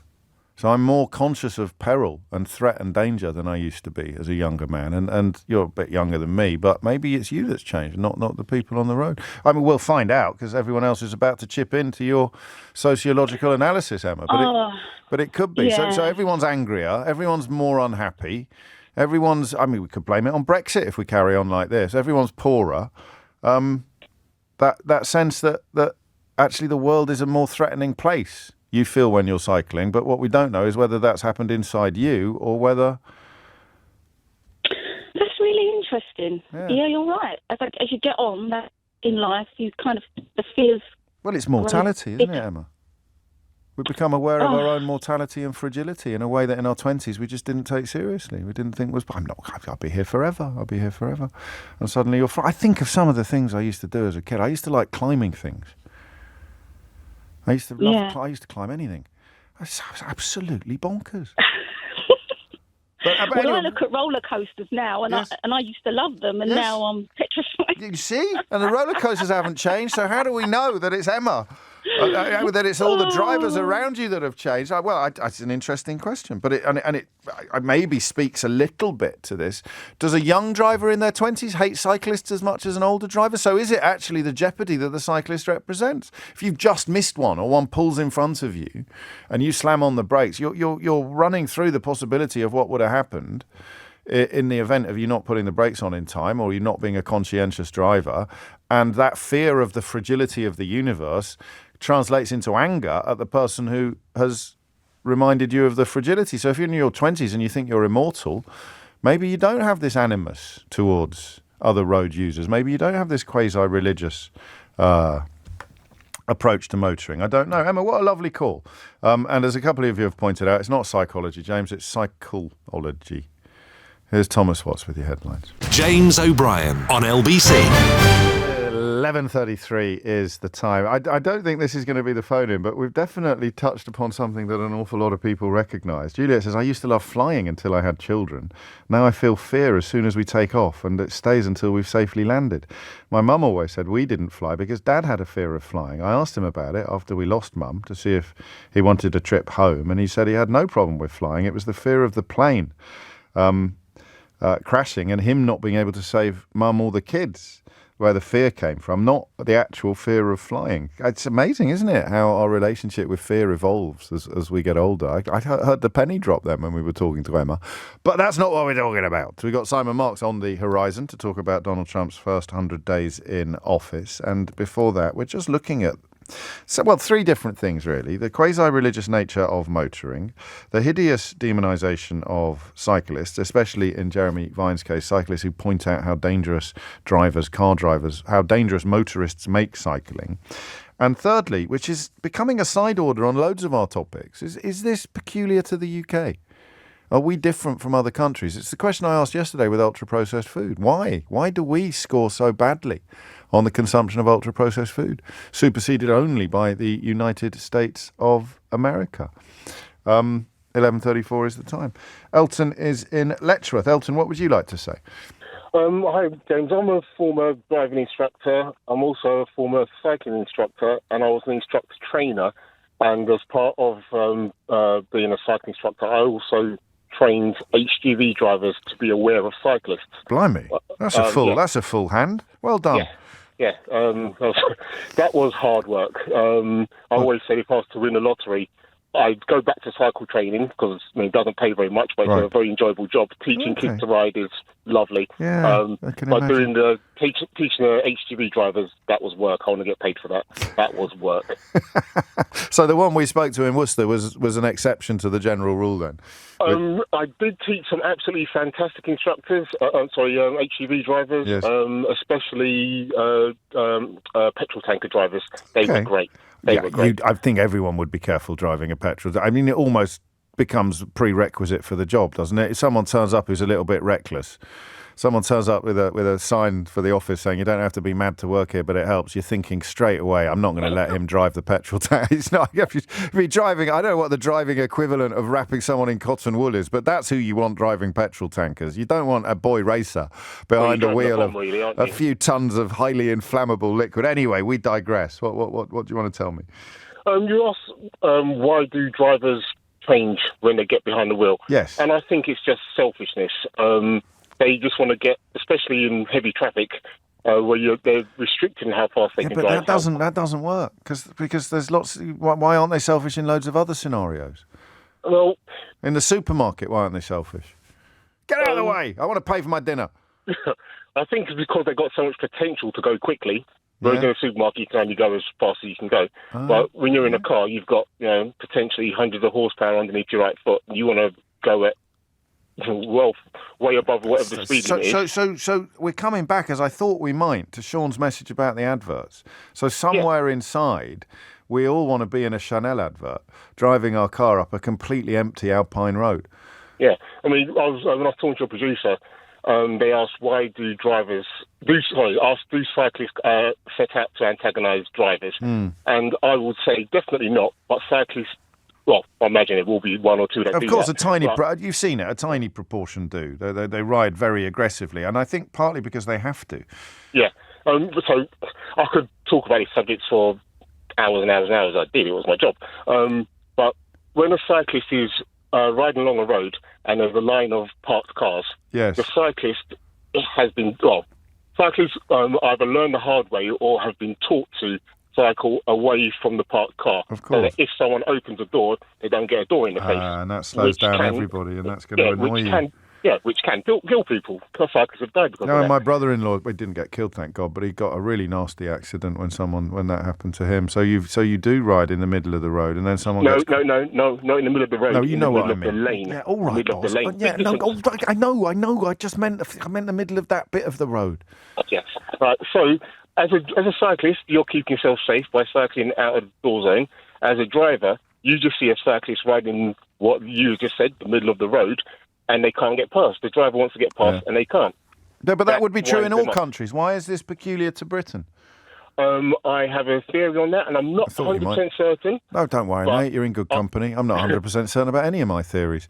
I've been told that in France especially, but in Europe more generally, there is something called presumed liability. Right. So a smaller vehicle, if a smaller vehicle and a bigger vehicle get involved in a collision, the driver of the bigger vehicle is assumed to be at fault, or presumed to be at fault. It's not going to be that.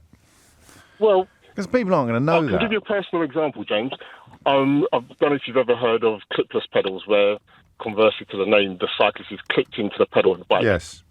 When you learn to ride with those things, you're almost definitely going to fall off at some point. If you can't get your foot out quick enough to fall off. Just about everyone who's used those pedals have done it. Anyway, I was riding up a hill, and there was a line, there was a mini roundabout at the top of the hill. There's a line of traffic, and I was cycling up on the left-hand side. It's just in danger. It's danger of turning into a motoring phone in this, mate. Go on. Psychology. It's a psychological and sociological phone in, not a motoring phone in, Elton. Go on. Well, let me just make this one point. All I was right. cycling up the left-hand side, which this was before I was a cycling instructor, and I now wouldn't do that. I'd now be overtaking traffic. But anyway, as I approached the roundabout and I had to unclip, so I had more control at slow speed. Right. I went to unclip, didn't unclip properly, and I basically fell over. And I'm in a crumpled heap on the floor, and I'm laughing my pants off because I just had a cycling accident all on my own, even though there's traffic all around me. And you're the expert. Go on, give me the punchline quickly. Yeah, the driver of the car, it was a French guy driving a French car, left-hand drive. He got out of the car and he was really apologetic. He thought he'd done something wrong. He presumed he'd done something wrong. And he hadn't, it was you. He had done absolutely nothing wrong. It was all me. I was the idiot. So why Britain then? Why would the UK have a particular problem with this kind of behaviour? I take your theory in hand, but I don't think it would explain it because most people won't even be aware of it. And I mean, that was a good story. I like that. And it answered my question directly, but I started getting radio rage. Don't get road rage, get radio rage. Elton's turning it into a motoring phone in. And he wasn't. He saved it in the final stretch. Jessica's in Derby. Jessica, what would you like to say? Well, hello. What it is for me is that when people are in their car, they are isolated in their bubble. I suppose it's that control thing that people have mentioned. And then why would the UK be worse than... Because that's true in every country in the world, isn't it? Yeah, but I think it's just a general disconnection in this country. I mean, we love marginalising people and othering other people. Well, I think other countries have got a fairly good track record in that field as well. Yeah, I think... Is it just... I mean, it could be, right, actually. It could just be... Because when I was talking about lazy radio phone-in hosts, and this being one of the classic tropes for the lazy radio phone-in host, maybe it is something to do with our media. What's it like in Australia? Do we know what it's like? Have you ever been to Australia? No. I'm just wondering whether we can blame it all on Rupert Murdoch. It will be a country where the media model has been for 50 years. Find a small section of society and hate them. Yeah, I think there has just been a general decline in sort of community, I think. So your Thatcherite individualism you could be touching. I told you it was a sociological phone-in, not a motoring phone-in, Jessica. So there's no such thing as society becomes we all hate cyclists. Yes, I guess at a stretch. But I think also in this country we've got very narrow roads. Yes. And the cars are getting enormous. They're getting 5 millimetres wider each year. They're also really high, which makes it difficult for cyclists to get round them because you can't look through the window. And then, of course, there's a lot more of them. So you've got narrow roads with loads of cars parked up on them. And I think it's just... That's true in other countries as well. I hear you. I think you're right. Your psychological explanation goes so far, but it doesn't get over the line of why is the UK worse than everywhere else. Whereas your answer to that question was actually really good. The idea that we are and have been since 1979 an increasingly atomised and individualistic society. Philip is in Malta. He says, you're not going to like this. I say, you're wrong, Philip. I do. An Englishman's home is his castle, and extending this, James, an Englishman's car is his battering ram. The road is his, and everything and everyone must get out of his way. Strip those protective shelves away, and he will become the meekest member of the queue in a supermarket. And here is the kicker. You thought that bringing Margaret Thatcher into this conversation was a bit of a stretch. Philip concludes with the following line. It comes from the empire entitlement. You think that the anti-cyclist sentiment and the quasi-religious nature of motoring is the last vestige of imperial grandeur? I mean, it'd be interesting to see the Venn diagram between the people that we're talking about and where the angry driver fits into that picture, but I don't know that we'd ever be able to do it. Another Philip, this one is in Rotterdam. Philip, what would you like to say? Yes, hi. Hello. Thanks for taking my call. You're very welcome.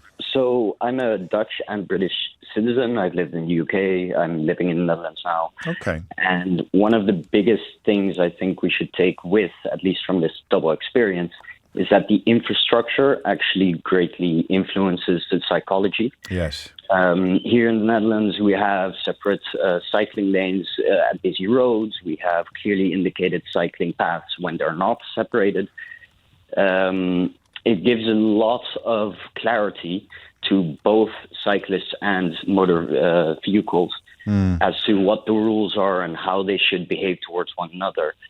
And that in the end, resolves a lot of the issues that can arise or the tensions, since there are clear rules and clear ways to follow. I mean, it's not unique to the Netherlands, but certainly if the UK, and we're pretty good now, we're getting a lot better at this, putting the infrastructure in place in big cities. But it was, I think, in the 50s and 60s that Dutch cities did this, and that it was a civic decision to push back against the sort of tyranny of motor cars and the number of child traffic deaths, and that was a response to reality that changed the world. Yeah, and I think obviously it takes time. Yes. The mindset needs to reinforce itself. But starting with the infrastructure, you at least give people very clear rules. And other callers were, mentioning education. The previous caller also alluded to infrastructure. It's a lot of small things that can change this relation. Yeah, because that's really in the end, true.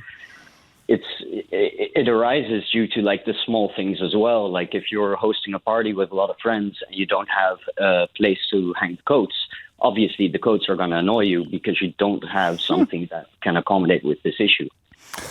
Beautiful. I'm a big fan of analogies, and that's a lovely one. Thank you, Philip. It is 11:45. You're listening to James O'Brien on LBC. Simon Marks joins us after this to run us through, maybe not all of them, but certainly the sort of central themes of Donald Trump's first 100 days in office. James O'Brien on LBC. It is 11:49. You're listening to James O'Brien on LBC. 100 days is a big moment in US administrations. In fact, rather than me pontificate on why don't I just ask Simon Marks? There you go. I was about to go off on one then, but he's here, so I won't. Simon Marks, how lovely to see you and indeed hear you. Why is the 100-day milestone such a big deal in US politics? Well, I think in the modern era, James, it's been considered an opportunity by historians early in the process and the media instantly in the process to take a snapshot of where things stand. And certainly in this presidency, this 100 days has been conducted at such breakneck speed deliberately. We've seen such a tsunami of change that under any circumstances, it's an opportunity for the country to weigh up how far things have come. But under these current circumstances, it's also an opportunity perhaps to look in the rearview mirror and see how far and how fast the country has drifted completely now from its traditional moorings, and really ask the question of whether there's any way back. Are we back to the distinction between reality and delusion? Because in the world of reality, that you'll be looking at the complete failure to bully China into any sort of trade deal, the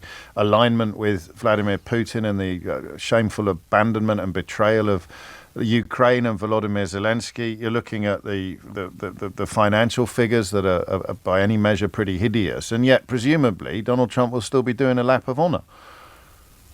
Oh, very much so. He's going to be celebrating this 100-day mark and, of course, clutching at straws in the process. I mean, I'm sure we're going to be hearing from the White House noting that The Economist over the weekend described the first 100 days of Donald Trump's presidency as being the most consequential in modern American history. Of course, that wasn't a positive in the phraseology that was then accompanied by an article explaining why it had been so disastrously. Yesterday was the most consequential day in the history of Spanish and Portuguese energy supply, wasn't it? Yeah, yes, precisely, exactly that. But so he's going to be taking this victory lap. We've got a rally in Michigan that he will be holding later today, of course, one of the battleground states that he won back in November, propelling him back into the presidency. I mean, I've been struggling over the last week or so to decide, is this a clown show that is beginning to crumble from within, or is it a really very, very serious authoritarian turn that the country has taken, from which there is no way back, with constitutional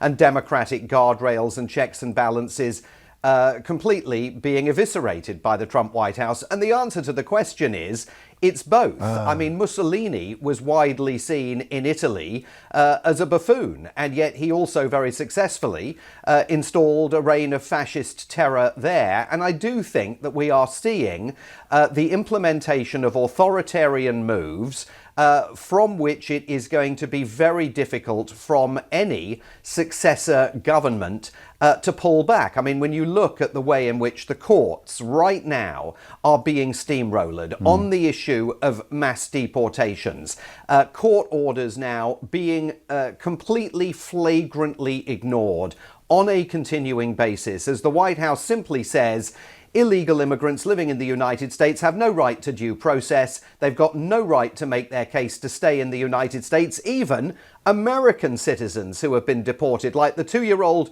infant sent back to Honduras a few days ago, the 4-year-old deported in the midst of vital cancer therapy, an American citizen whom the courts are beginning to conclude had no access to due process.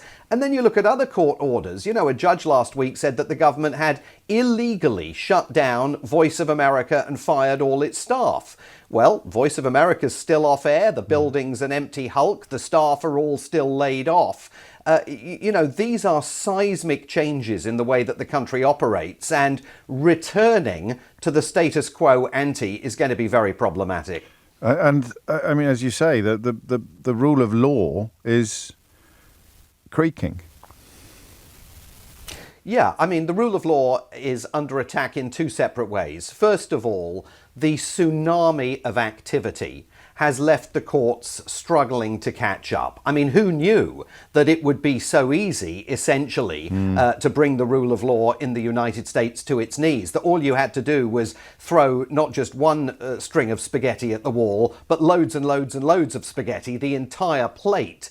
And that the courts would simply not be able to keep up with the process. Not just the courts, NGOs as well, struggling to find out who has actually been deported, where they've gone, where they've been detained while they've been awaiting deportation, which in the case of Kilmar Abrego Garcia, that 29-year-old from Maryland, living legally in the United States at the time that he was seized off the streets. I mean, in 72 hours, he went from walking the streets of Maryland a free man to finding himself in a terrorist detention facility in El Salvador. Hugely difficult for the courts to keep up under those circumstances. But also there's a standoff here. President Trump zealously is trying to provoke a confrontation with the US Supreme Court. It may come on the issue of birthright citizenship that he wants to end. It may come on any of these other issues that rise to the level of Supreme Court adjudication. He wants a standoff with the judiciary because he's making it absolutely clear they are getting in his way. This whole business of due process, he said a couple of days ago, is just not what this country is all about. This is a revolutionary battle for the heart and soul of America, for American values. I mean, he wants to be a dictator. Is the shorthand version of what you've just described with regard to the rule of law and the justice system. And then we come to the eternal question, which is it him, or is it the people around him? And you know, the idea that he can be persuaded by the last person that he spoke to go down a completely different path from the one he was on 20 minutes before holds true in many cases. Even on the birthright citizenship question, it's probably more Stephen Miller than Donald Trump. Does it matter, the distinction between what is him and what is the people around him? And I mean, do we know? Well, you can certainly argue that he's a bit of a cipher for the people around him. There's no question that he's only ever as good as the last conversation. I mean, the poster child for that is the meeting with Volodymyr Zelensky at St. Peter's Basilica over the weekend. 15 minutes on his own with Volodymyr Zelensky, and by the time the papal funeral was over, he was taking to social media excoriating Vladimir Putin and threatening new sanctions against Russia. If you look at tariffs, yesterday, once again, he was waxing lyrical about the idea of funding the government entirely through tariff revenues, getting rid eventually of income tax, because that's the way they did things back in the 1890s and the early 1900s. And he thinks that the country has slid backwards since then. Once you hear those cadences, you know that he has just been talking either to his trade advisor Peter Navarro or his Commerce Secretary Howard Lutnick, but definitely not to Treasury Secretary Scott Bessent, who keeps trying to talk him down from that particular ledge and get him to engage in serious-minded trade negotiations with the Chinese, with Rachel Reeves and others.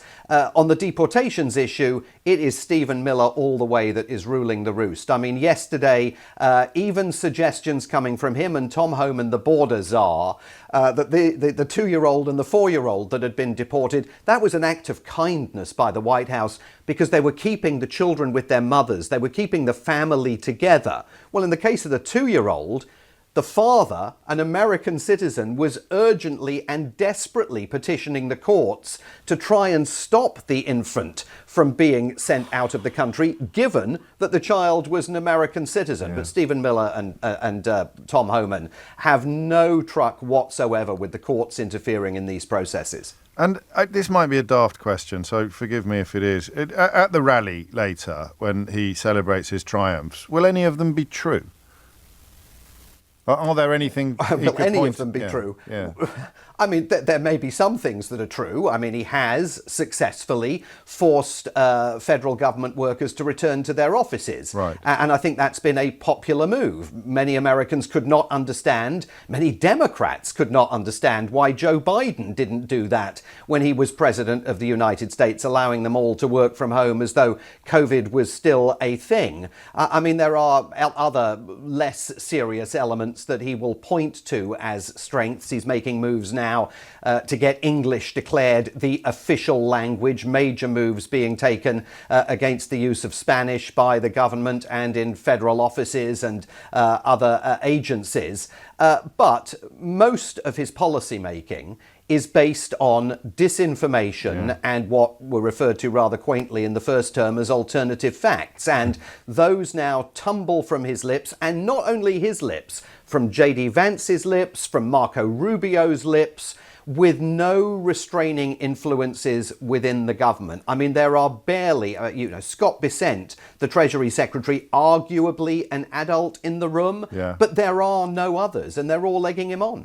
And this can only happen, as you've explained to us before, if you've got the media in your pocket, as it were. That continues apace. That process continues apace, up to and including the former banjo player with Mumford and Sons popping up in the Oval Office, I think, in the last 24 hours. Yes, yes. I'm just going to say that again. The former banjo player with Mumford and Sons getting access to the Oval Office when is AP still banned from the premises? Well, AP is not banned from the premises. They are usually restricted from the press reporting pool, although hilariously, in a bid to comply with a judge's order recently, the White House put AP back in the reporting pool on a day when, if you read down to the bottom of the president's schedule, you will see that the president had no official appearances that day. But the character of reporting at the White House has completely changed, not just because they're gaming the reporting pool, but because they're also bringing all of these far-right Trump sympathizers not only into the briefing room, but giving them a prominent seat within it and the first question on those days when White House Press Secretary Caroline Leavitt briefs. And I've got to say, James, the vision of the press in this town last weekend, once again participating in the White House Correspondents' dinner, where there was no president in attendance this year because Trump never has any truck with it. They had cancelled the comedian because they were concerned that the comedian was going to make jokes that might irritate the Trump administration too much. And yet they still wanted to yuck it up in time-honoured fashion, inviting members of Congress and the powerful to come and rub shoulders with them. I mean, the notion that event has been happening under any circumstances over the last decade is ridiculous. But the idea that it was going on under these circumstances is just craven. Great stuff, Simon. Well, I mean, great journalism. It's not great events that you're describing by any stretch of the imagination, but we're lucky to have you. Thank you. And of course, just for context, as a few of you are reminding me, the former banjo player is the son of the guy that owns GBB's and I think the Spectator magazine as well. So, you know, there's a lesson there for everybody. You too can make it as an international journalist if you suck up to a fascist and your dad owns propaganda channels. It's 12:02. James O'Brien on LBC. It's 5 minutes after 12. You are listening to James O'Brien on LBC. Satnam Sanghera, the Times columnist and author, makes an interesting point on Blue Sky. He says, will British Labour politicians learn anything from the Canadian election and entertain the possibility that there are votes in defying toxic American aggression and making the case for liberalism? Or will they just keep on inanely chasing the reform vote? Make your predictions here, lol. Yeah, I think almost a rhetorical question. And my understanding of the reform vote received a huge boost when I was doing jury service in Isleworth in February, as you may know, because I encountered a woman, and I'm haunted by her, because you had to be there, you know, because the opinions aren't shocking. You've seen them a million times on social media, but you presume that they come from somebody who is visibly bonkers. Is the nicest way I can put it. I don't know whether they're wearing a revolving bow tie or a T-shirt that has a picture of Elon Musk on it, or just, you know, fully paid up members of the Vladimir Putin fan club. Even doing this job, it was a shock to me that somebody who was outwardly so, I kind of want to say normal, but for me, normal means middle class. Normal means like me, like one of my mum's friends. Or she was just so normal that I couldn't believe the casualness with which she said to her fellow diners that Michelle Obama was a man and that all the money that we have sent to Ukraine to help finance their resistance of Vladimir Putin's illegal invasion had actually been spent on yachts for Volodymyr Zelensky. So deadpan. I was absolutely hypnotized by the conversation and by the reaction of the people around her. The way that I presume most people were humouring her. Gosh, really? Wow. And then sort of exchanging a little bit of side-eye. But there will be, if she does that every time, and she'd only just met these people, it was her first day in the jury room, and she must do that with almost everybody she meets, with the air of the you know, the messenger. Oh, I've got information for you. And that, you know, explains why Donald Trump and, not necessarily Donald Trump, but why the negativity towards Ukraine has reached all the way into the White House, and it also explains why any politician in this country who will enhance the process of destabilization and the growing reliance upon, quotes, alternative facts, end quotes, is going to do well, because social media has created an ecosystem in which up is down, black is white, freedom is slavery, and ignorance is strength. And people believe things that are bonkers. And only the second bit of this, in my mind, was, good God, she's on a jury, or she's about to be selected for a jury. I mean, would you want to be tried by somebody who thinks Michelle Obama, not only that Michelle Obama is a man, but also that she can prove it with reference to her Twitter account, or that all the money sent to Ukraine has actually gone to Volodymyr Zelensky's yacht fund? It's crazy, right? I see, because I do what I do for a living. When I told that story off air, I was telling it as evidence of how bad social media has got. But everyone I told it to took it as evidence of how bad the jury system might be. It's funny that, isn't it, when you think about it? Because and this book I've just finished by Charles Beaumont is, I mean, absolutely in the weeds of, it's called A Spy at War. I've given him more plugs than I gave my own book, I think. But it's so good. Former MI6 operative writing about how the war is almost over. The war on the West is won using disinformation, the way in which Kremlin-friendly disinformation, misinformation, malinformation, the three distinct things that Elliot Higgins from Bellingcat explained to us last week. You can you can watch how it makes its way into the mainstream. So it starts off as bonkers, and then one of the newspapers picks up on it and reports it as a bit of an oddity, and then it gets a lot of traction for the newspapers. So the broadcasters think, well, we should probably be reporting this as well. And while that's happening on the professional front, on the amateur front, or on the personal front, perfectly normal people in perfectly normal towns are believing utterly insane things that are being pumped out of Kremlin-friendly bot farms at a rate of knots. So you've lost the misinformation war before a bullet has even been fired. And without that misinformation war, there's no earthly way Donald Trump could abandon Ukraine, because there wouldn't be a fat swathe of his base in the United States of America believing the nonsense that this woman in the jury room believed. But that's not what we're talking about today.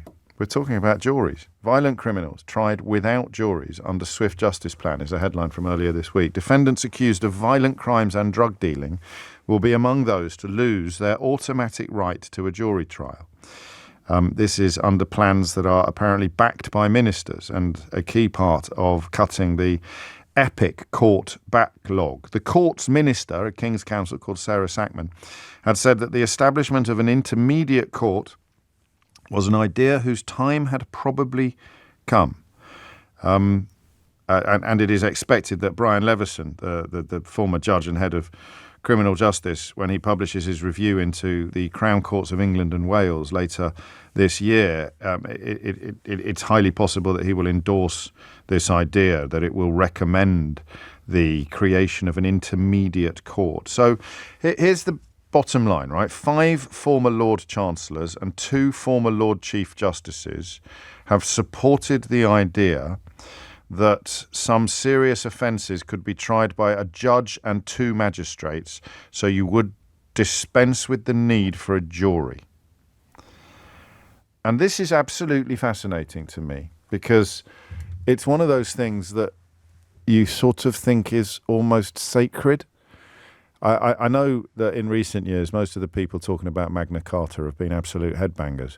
But what Magna Carta did give us, if memory serves, or did at least give landowners or barons, trial by jury has been one of those things that feels intrinsic to our freedoms in this country. The idea that you get tried by a jury of your peers is one of the most solid bedrocks of what we think of as our civilization, right? Interesting that we have this conversation after Simon Marks reminds us that Donald Trump is trying to besiege. He is attacking the judicial system in America. You cannot do what you want, even if you're president, if the law is working. And one of the great ways of ensuring that the law works historically has been to offer you the opportunity to be tried by a jury of your peers. Formerly 12 good men and true, now 12 good men and women and true. And so it's a real moment, isn't it, when something that you grew up almost thinking was part of the furniture, part of the furniture of civilization. Nobody ever suggested that we would do away with trial by jury. Nobody ever mooted the idea, even populist politicians coming up with things that they'll never be called upon to deliver, ever really suggested that trial by jury was one of the things we could do without. Listen, the system is cumbersome, it is sometimes clumsy, and it is imperfect, but it works. And the people that work within this system are, in my experience, dedicated and impressive public servants. But I almost haven't quite got the words to convey what I'm trying to describe. It's like this sort of presumption of importance. Even doing A-levels in politics, history, no one ever really mooted the idea of trial by jury being a bad thing or something that we could do without. There's a difference, isn't there, between saying, it's probably the best way to do things, but we're in a bit of an urgent situation, we've got a bit of an emergency going on, so we're going to do it differently. But you can't, and remember, my A-level was in medieval history. You go back throughout the centuries in this country, and trial by jury historically has always been one of those things that nobody ever argued with.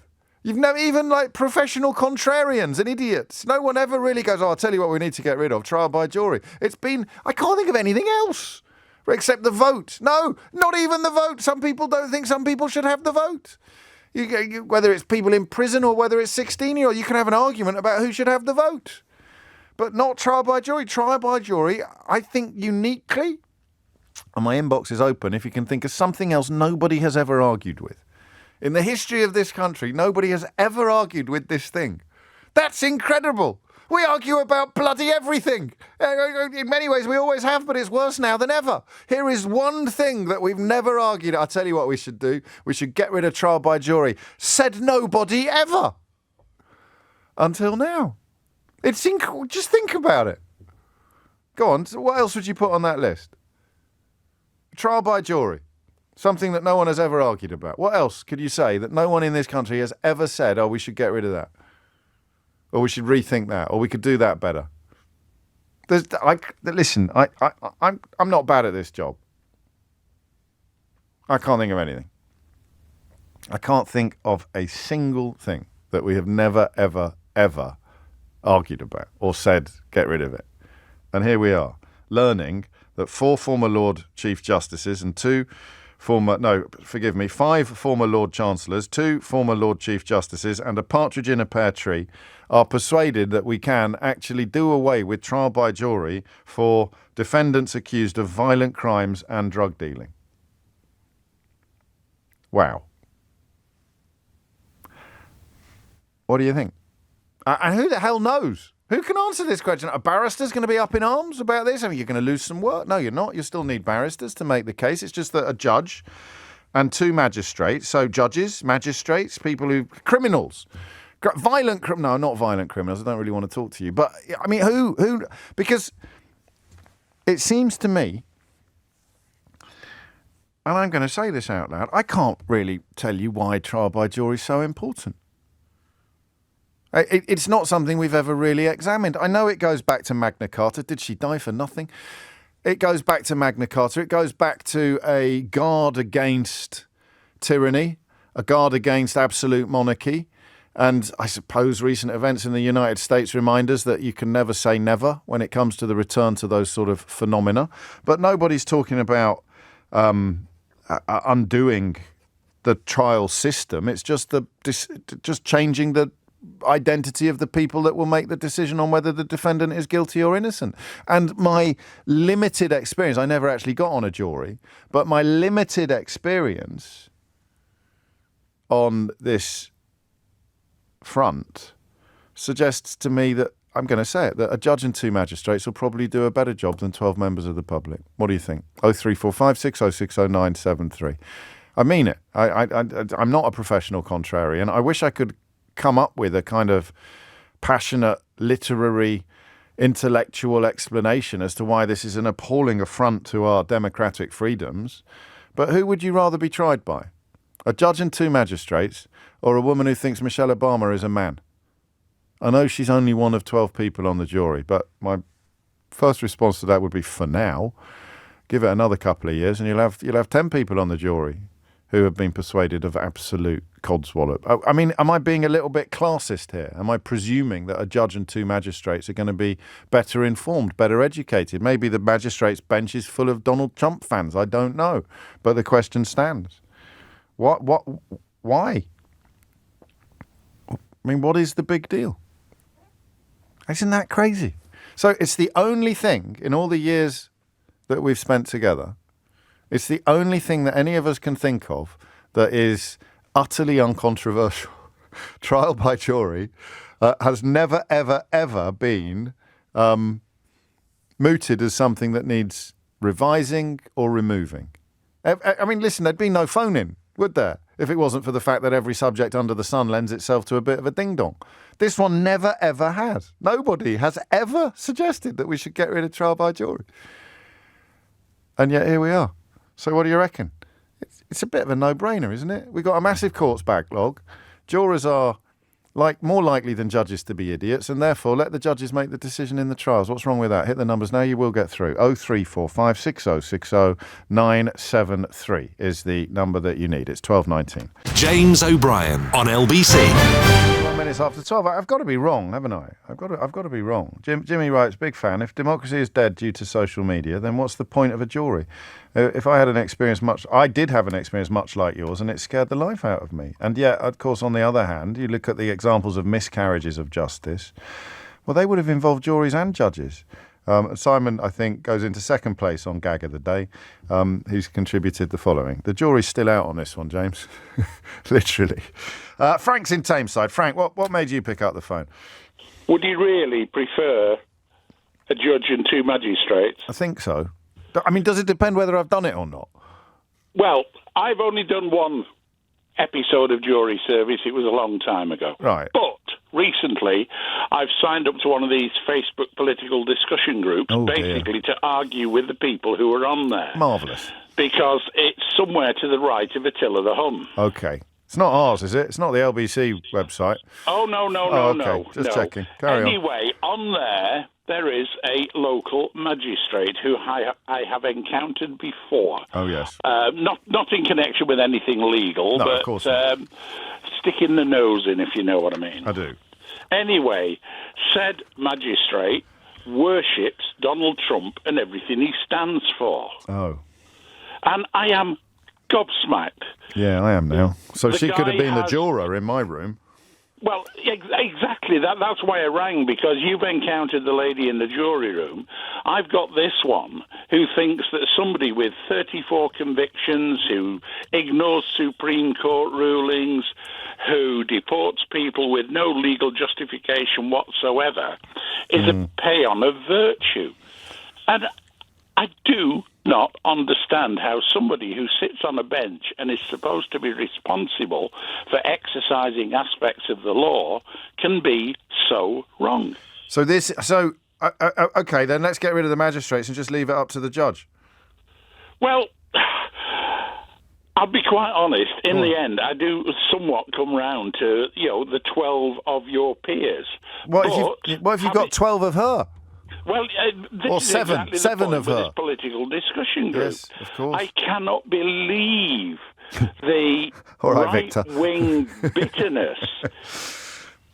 There is no logic. It's just an exercise in let's all call Starmer and Rayner and everybody in the Labour Party names without providing any moral or legal justification for it. You take us back to the pollution of discourse that I began this conversation with. It's part of this story, but it's not the beginning and the end of it, the pollution of discourse about Michelle Obama, about Ukraine, and now about the Labour government is clearly happening both organically and by design. Well, it is right across the world. I mean, we've got friends. No, it is, right but I'm trying to America. steer you back from that, because that is part of the conversation, but not the bit that we're having at the moment. So to become a magistrate, I'm reading this isn't from memory, you need to be aged between 18 and 74, be of good character, and be willing to commit to at least 13 days of court sittings per year for a minimum of 5 years.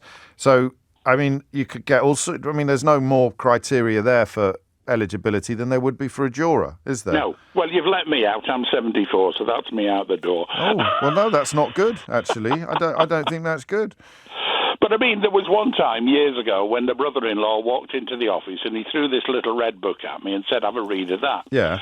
He was chairman of the local bench. Okay. And it was the Lord Chancellor's guidelines on sentencing. Right. You do not realise how the magistrates have their hands tied on the decisions they can make and what they can do, etc. And of course, they've got the clerk to the justices sat down in the body of the court who will always pop up and point out to them if they have done something wrong. The power of the bench is tiny, to be quite honest. Well, this would be enhanced. This becomes an intermediate court, so it sits between the two, doesn't it? It sits between. Do you know? I've lost the bit where I read that it would be a judge and two magistrates. I can't have imagined that, can I?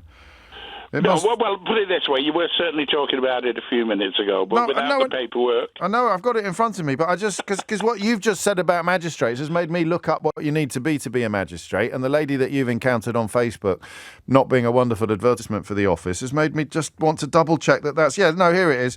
Under plans backed by 5 former Lord Chancellors, 2 former Lord Chief Justices and a partridge in a pear tree, cases involving serious offences would be tried by a judge and 2 magistrates. So, unless there were 2 magistrates as bad as the one you encountered, it would be a straight majority vote, wouldn't it? So she'd be outvoted anyway.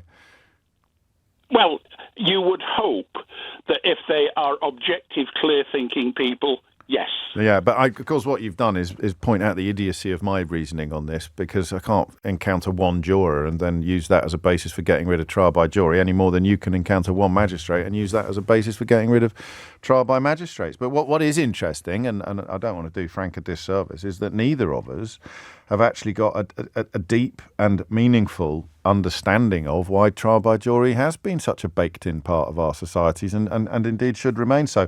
A lot of you are referring me to the Channel 4 series, The Jury, that followed the same trial with 2 different juries and delivered, no spoilers, all right, but it delivered an absolutely incredible final conclusion.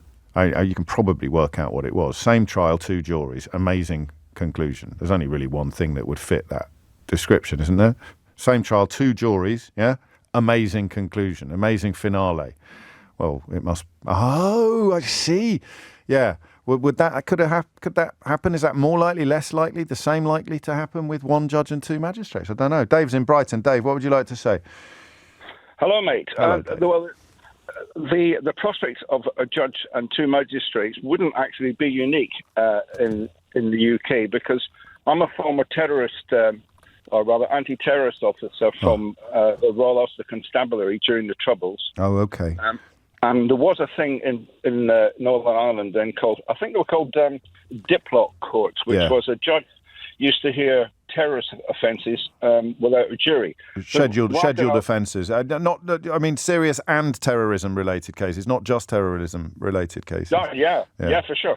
Now, of course, the reason for that was because trying to get a jury to sit in one of those type of offences, there was far too much risk against reprisals by various terrorists and gangs. It's a great example. Yeah. So and it worked there, and also you could spin it out a bit further. I also think that there should be specialist juries for certain crimes. For example, when you get really long-term frauds, really complicated frauds and deceptions, I've always thought that the jury should be made up of people in that business, like chartered accountants or, I think in some countries you have professional jurists. I don't know whether they fit into the category that you described, but as the country's leading radio phone-in host, I'm shutting down that line of inquiry immediately, Dave, because we've got enough to get our teeth into here without coming up with even more theories. That is not going to be in Brian Levison's recommendations later this year, and it is not supported by 5 former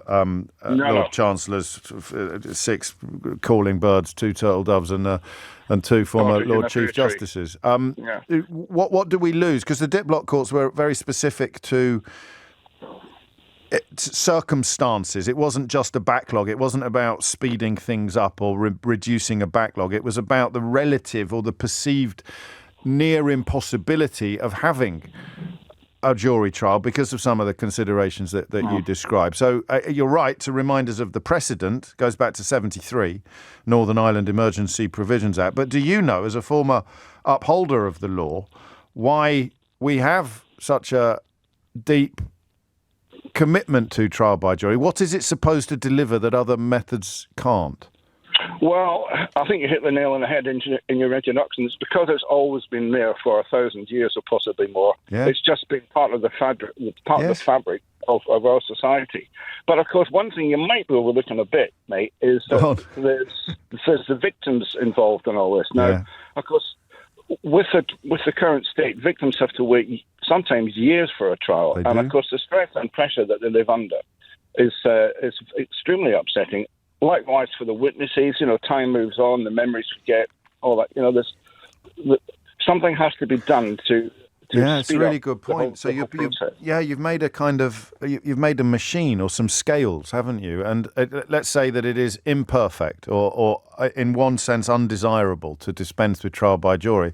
But at some point, if it is the only available option to reduce backlogs and to speed up trials, you start chipping away at the undesirability of it until the point where it actually becomes acceptable and then desirable. Because if we don't do this, people are still going to be waiting. Victims of rape, to use one of the most powerful examples, are going to be waiting 3, 4, 5 years to have their day in court. And I presume that the likelihood of securing a conviction diminishes a little bit with the passing of time, because witnesses forget things and people die and people change their minds. So prioritise delivering justice as speedily as possible. Then unless you can argue that a judge and 2 magistrates can't deliver justice, you should by rights be in favour of the idea of replacing some jury trials with trial by judge and magistrate. Great call, Dave. Thank you. Amelia Cox is here with your headlines. James O'Brien on LBC. 24 is the time. It's a funny one. I don't want to labour the point, but I wish I could think of something else that is part of the furniture of our society, part of the furniture of our civilization, and yet now we've stopped to think about it, we're not entirely sure why. I know some of the answers to this. A trial by jury protects us from tyranny. It protects serfs from lords. But I don't think we live in a society where that's easy to process. Even looking at America, where they're trying to undo all of these freedoms, all of these protections. I don't sit here and think, oh yeah, the judges are going to be on the side of the rich, and they're probably going to find people guilty. I mean, you might have racist judges, but you might have racist jurors. And yet, I can't think of anything else that is so intrinsic to our society, and yet which, when you stop to think about it, you can't remember why. I quite like this from John. I always believed a 12-person jury was fundamental to our democracy until I served on one. I think I can read this out. I was on a case where someone who'd admitted to drug possession was being charged with distribution. His contention was that the 12 plants in his roof were for personal consumption. A police officer agreed that the amount involved was compatible with this, but the jury, and I was foreman, attempted to convince themselves that we were dealing with Pablo Escobar. And one of them offered to change his vote so that there was sufficient doubt, just so that we could all go home that day. I mean, the more you think about it, the more you wonder whether a judge and 2 magistrates would be a more reliable deliverer of justice than 12 good men and women. Catherine, speaking of women, is in Manchester. Catherine, what would you like to say? Hi, yeah. Hello. I was ringing basically about juryless trials because I think, what they do is protect us from state power. Yes. first off. And also, there's a lot of... But that's an bias. academic phrase. What does that mean to me in the dock? Well, basically because you're being... the judge and the magistrates are sitting on behalf of the state, aren't they?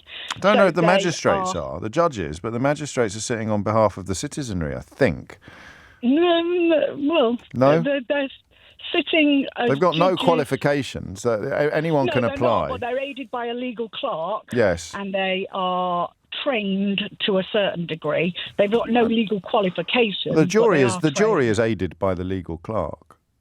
Yeah, the jury is aided by the judge as well in terms of points of law and explanations. Exactly. But I think, my issue is around the demographics of this. Go on. So judges tend to be kind of, pale male stale. Yeah, they enough. come from a certain section of our society, middle, upper class. They're educated to certain levels and do tend to be male and they all went to public school. Now, the age crime curve. Sorry, I'm coming at this from a criminology teacher perspective. Why are you apologising? I'm coming at it from a blowhard on the radio perspective. Most of the defendants in the dock are between the ages of 18 to 28, 29. Yeah, that's true. the kind of peak in terms of offending. And most magistrates and judges are north of 50.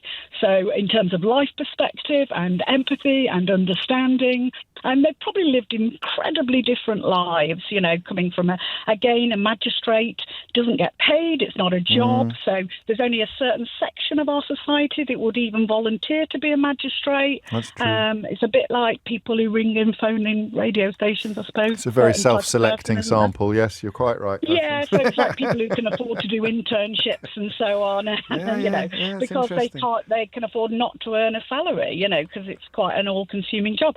So I think the bias and the unconscious bias, and again, ethnicity comes into it, and class and age, all of those kind of biases. And also, if you get one racist magistrate, you might be in trouble, or one racist judge. Whereas if you've got one racist juror, then you're diluted by hopefully the other 11. I mean, it'd be pretty unfortunate if you had 12 racist jurors. Yes. So the 12 thing is supposed to dilute any bias and any kind except of that you can have that one juror if he's a very persuasive demagogic character, he might be able to bring the whole jury with him, even though he is a racist clown. I mean, that must happen. So it's a question of faith, isn't it? You've got to have faith, Catherine. Yeah, I think so. I think, on the whole, if you and again, research has shown that if defendants, if they're charged with an either way offence, so it can be either indictable or summary, so they can go to the magistrates or the Crown, they will always opt for the Crown. Yeah. And the reason for that is because they feel that they've got better chances of being tried by their peers and getting a non-guilty verdict from a jury trial rather than a magistrate. Yeah, but that means they did it. Their conviction that means rate, they're guilty. Not necessarily. Yeah, it does. Not necessarily. If you're guilty, you think you've got a better chance with the jury. If you're innocent, you'd probably be quite happy to go in front of the magistrate.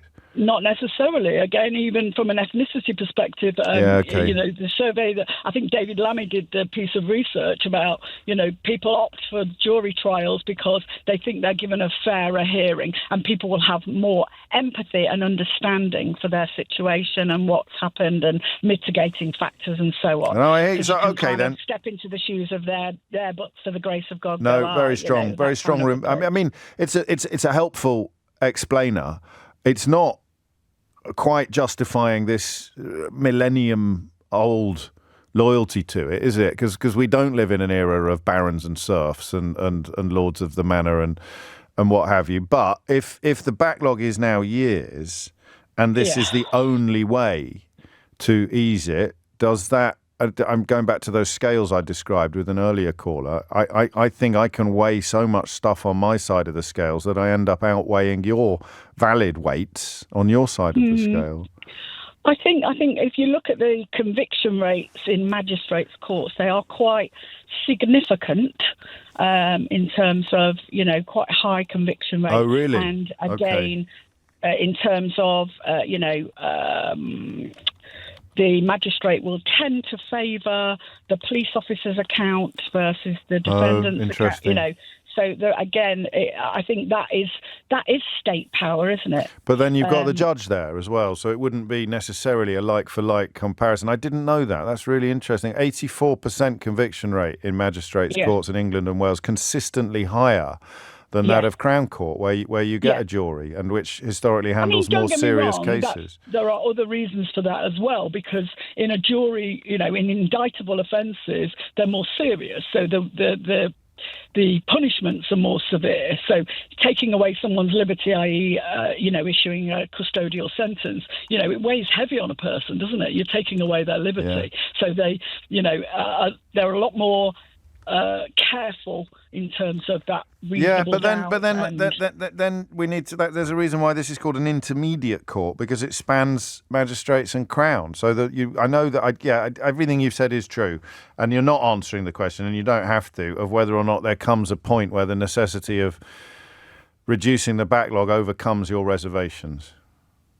Yeah, I think one of your earlier callers talked about specialist courts, and I do think there's probably a shout for some of that But that's not going to fix this problem, is it? In the immediate and in the short term, and that's what Brian Levison has been charged with addressing, and his answer to it will probably be intermediate courts. I bet you're very good at what you teach. How did you become a criminology teacher, Catherine? Was it a long life of crime? Oh, yeah, obviously, yeah, completely. Practicals. It was a kind of second career for me. I just went and did some A-levels and a criminology degree. And, here I am, 8 years later. Love it. Thank you very much. And we've benefited from that education. Do you really think, asks Fred, that working-class Catholics thought they were more likely to get a fair trial from a unionist judge in a diplock trial rather than a jury, James? No, of course I don't, Fred. If I didn't make that point at the time, it was only because I thought it was blooming obvious. And that ties in very neatly with Catherine's point about the establishment or the state, and the judge being perceived as a tool of the state, and which means that if you are perceived as an enemy of the state, you're more likely to get convicted, or you've done something that is unhelpful to the state. But I think in the massive majority of cases, violent crimes and drug dealing, there's not going to be a political dimension to it, but there might be an ethnic dimension to it, as Catherine has reminded us. And indeed, it was the tale from the text there, wasn't it? It was specifically about a drugs case where if you ended up with 12 Daily Mail readers on your jury and you were up for distribution when really you're only guilty of possession, you could easily go down for distribution because the 12 Daily Mail readers have... they should do a sequel to 12 Angry Men, shouldn't they? Called 12 Daily Mail readers. Although I'm not sure anyone would watch it. James O'Brien on LBC. 12:47. One of my great regrets about the anonymity of the secret barrister who writes brilliantly about matters legal and who has a novel coming out shortly, which I'm really looking forward to. One of my great regrets about their anonymity is that I can't get them on the show at times like this. And I'm one of the few people in the world that knows exactly who they are. Largely because they have appeared on the podcast where they were voiced by an actor, and they have pretty strong views on this subject. As Labour government prepares to curtail the right to trial by jury, they wrote on Blue Sky recently, a reminder of what Labour Opposition 2020 said when the Conservatives made the same threat. So David Lammy said, Robert Buckland is wrong to consider proposals to limit jury trials for certain offences. The right to trial by your fellow citizens is fundamental to our democracy. It would be wrong of the government to abandon this valuable tradition for short-term benefit. And Lammy suggested instead co-opting empty public buildings, using university lecture halls, leisure centres as temporary courts. Jury trials, he went on, are a fundamental part of our democratic settlement. Criminal trials without juries are a bad idea. So Lammy was passionately opposed to this idea. And the secret barrister went on, whatever the merits or demerits of trial by jury, and as any readers of my books know, I'm far from a true believer, if it is asserted that jury trial is the fairest means of trying criminal allegations, anything else is by definition a lesser form of justice. It is also notable that the loudest proponents of curtailing the right to jury trial are almost always those who have not set foot in a Crown Court for years, if ever. As this quote quote from the Courts Minister betrays. I think this is the Courts Minister speaking, Sarah Sackman, KC. I think that when former senior members of the judiciary, former Lord Chancellors, the Times, victims groups are clamouring for bold and radical change, including an intermediate court, I think it's an idea whose time has probably come. Not many practising solicitors or barristers would be cheering the government on. It's a good one, this. Steve's in Peterborough. Steve, what would you like to say? Yeah, good afternoon, James. Hello, so I'm a former police officer. I was a detective in the Met for many years and have run numerous trials at many Crown Courts. Of course, yeah. I'm not particularly wedded to tradition, and I'll be honest from the outset. I've sat and watched many results coming from juries that I don't particularly agree with. Sure, but so that's an occupational hazard, isn't it? Yeah, of course. but my main argument about this really is around the fairness of trial. And so what many people don't know is when you have Crown Court trials, there are numerous hearings prior to the actual trial happening where judges will have to sit and decide upon which evidence can and cannot be put before a jury. Yes. And sometimes there will be evidence the prosecution really want in, and for very good reasons, a judge may decide that would be too prejudicial to the defendant for it to lead to a fair trial. And, there's been many instances where mistrials have happened where stuff has been put before the jury which they were not meant to hear, and that means you've had to sort of crash the whole trial and start again. And so, so my real problem with this is how can we expect a judge to sit and listen to and make these decisions around the admissibility of evidence and then pretend that they would be able to cast their knowledge of that information aside and make a just decision based only on the facts of the trial. I hadn't thought of that. So let's say for example, you've got someone who's on trial for a serious assault or a burglary, and they've got a long criminal history of theft or sex offences. Sorry.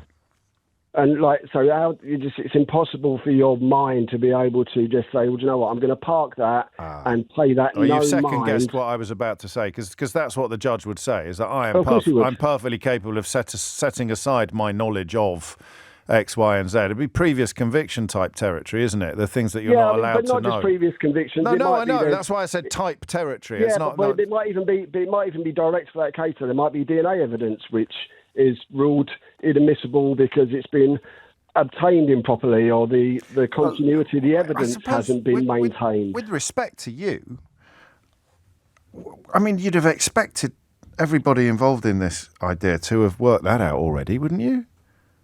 It's such a brilliant point, is what I'm saying. I can't quite believe that they've missed it. Well, to me, this is I hesitate to use the word knee-jerk, but I think this is a situation where they are trying to solve a crisis of the backlogs, and I completely get people need justice. There are victims who are waiting to know what's the result of their case, and there's obviously defendants who are sitting potentially in prison cells waiting to know their fate, and all of that is obviously important, but you cannot dilute justice to solve a... That's beautiful. Because we all know what happens. Once this goes in, it's never going to get rolled back.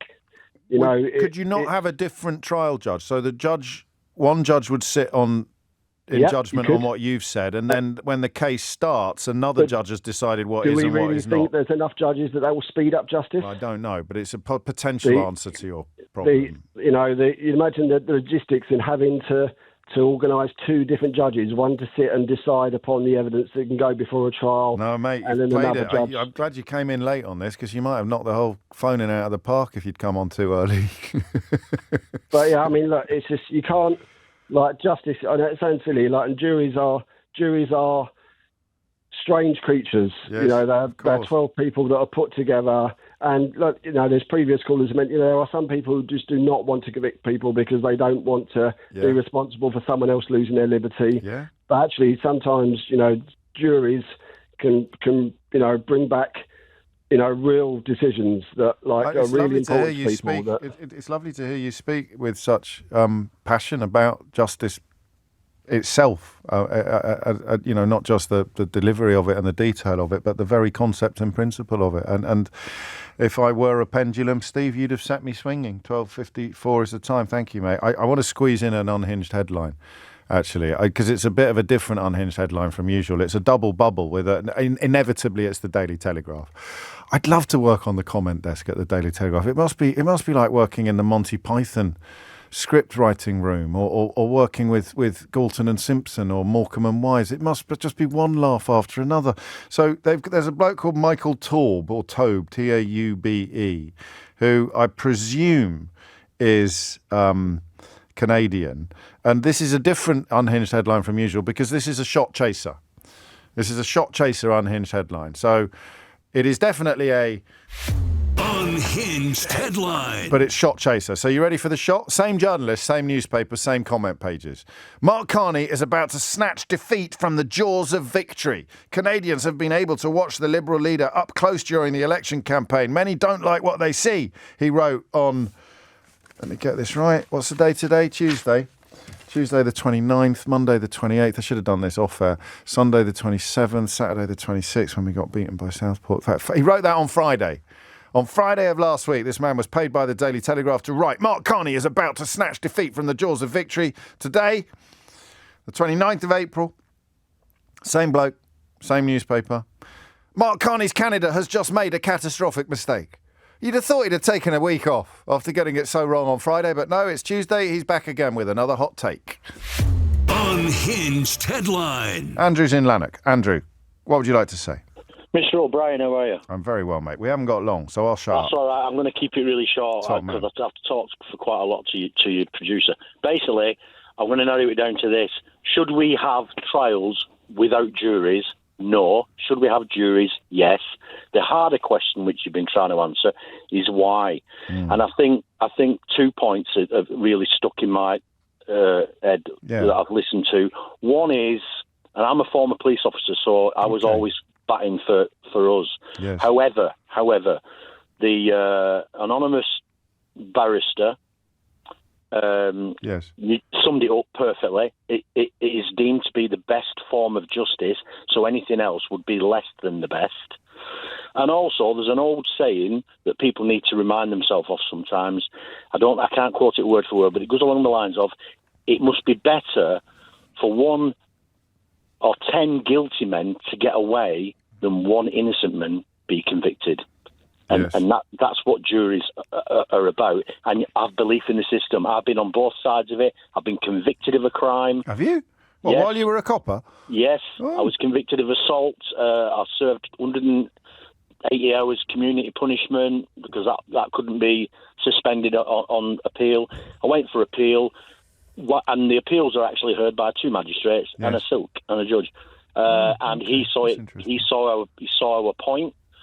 And he didn't just acquit. There was 2 of us. He didn't just acquit us. He said that we were officers of the highest standard, and he can't believe that this has ever got to where it went to. And the reason it got to where it went to is because the judge initially wasn't he was a magistrate, but he was a district court judge. He was a qualified judge, and he didn't listen to anybody, least of all the clerk of court. And he'd made his mind up about us quite early in the trial. You just got the feeling. Yeah. Nobody could believe the result. Anyway, my final point is why the reason I'm saying this is anybody out there, have faith. You've got to have faith. The system works. You've got to have faith. The system works.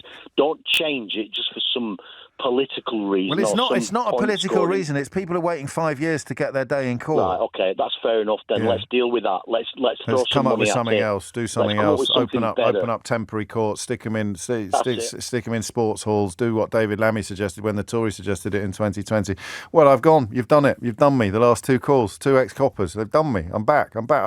We need it. Don't you dare get rid of jury service, you pesky animals. It is coming up to 12:59. You are listening to James O'Brien on LBC, where, of course, if you missed any of today's show, you can listen. We started the week very well. The only way is downhill now. You can listen back on catch up on Global Player, where you can also pause and rewind live radio, as well as listen to a range of podcasts, including James O'Brien Daily, the best bits of my show in 60 minutes every day. I just want to thank Laura in Renfrew for keeping me up to date with the snooker throughout the show today. Higgins 5-2 up, apparently. A century for Williams. Thank you. You can download it now for free from your app store or head to globalplayer.com. Coming up at 4 on LBC, Tom Swarbrick, but now it's Sheila Fogarty. Thank you very much, James. James O'Brien on LBC.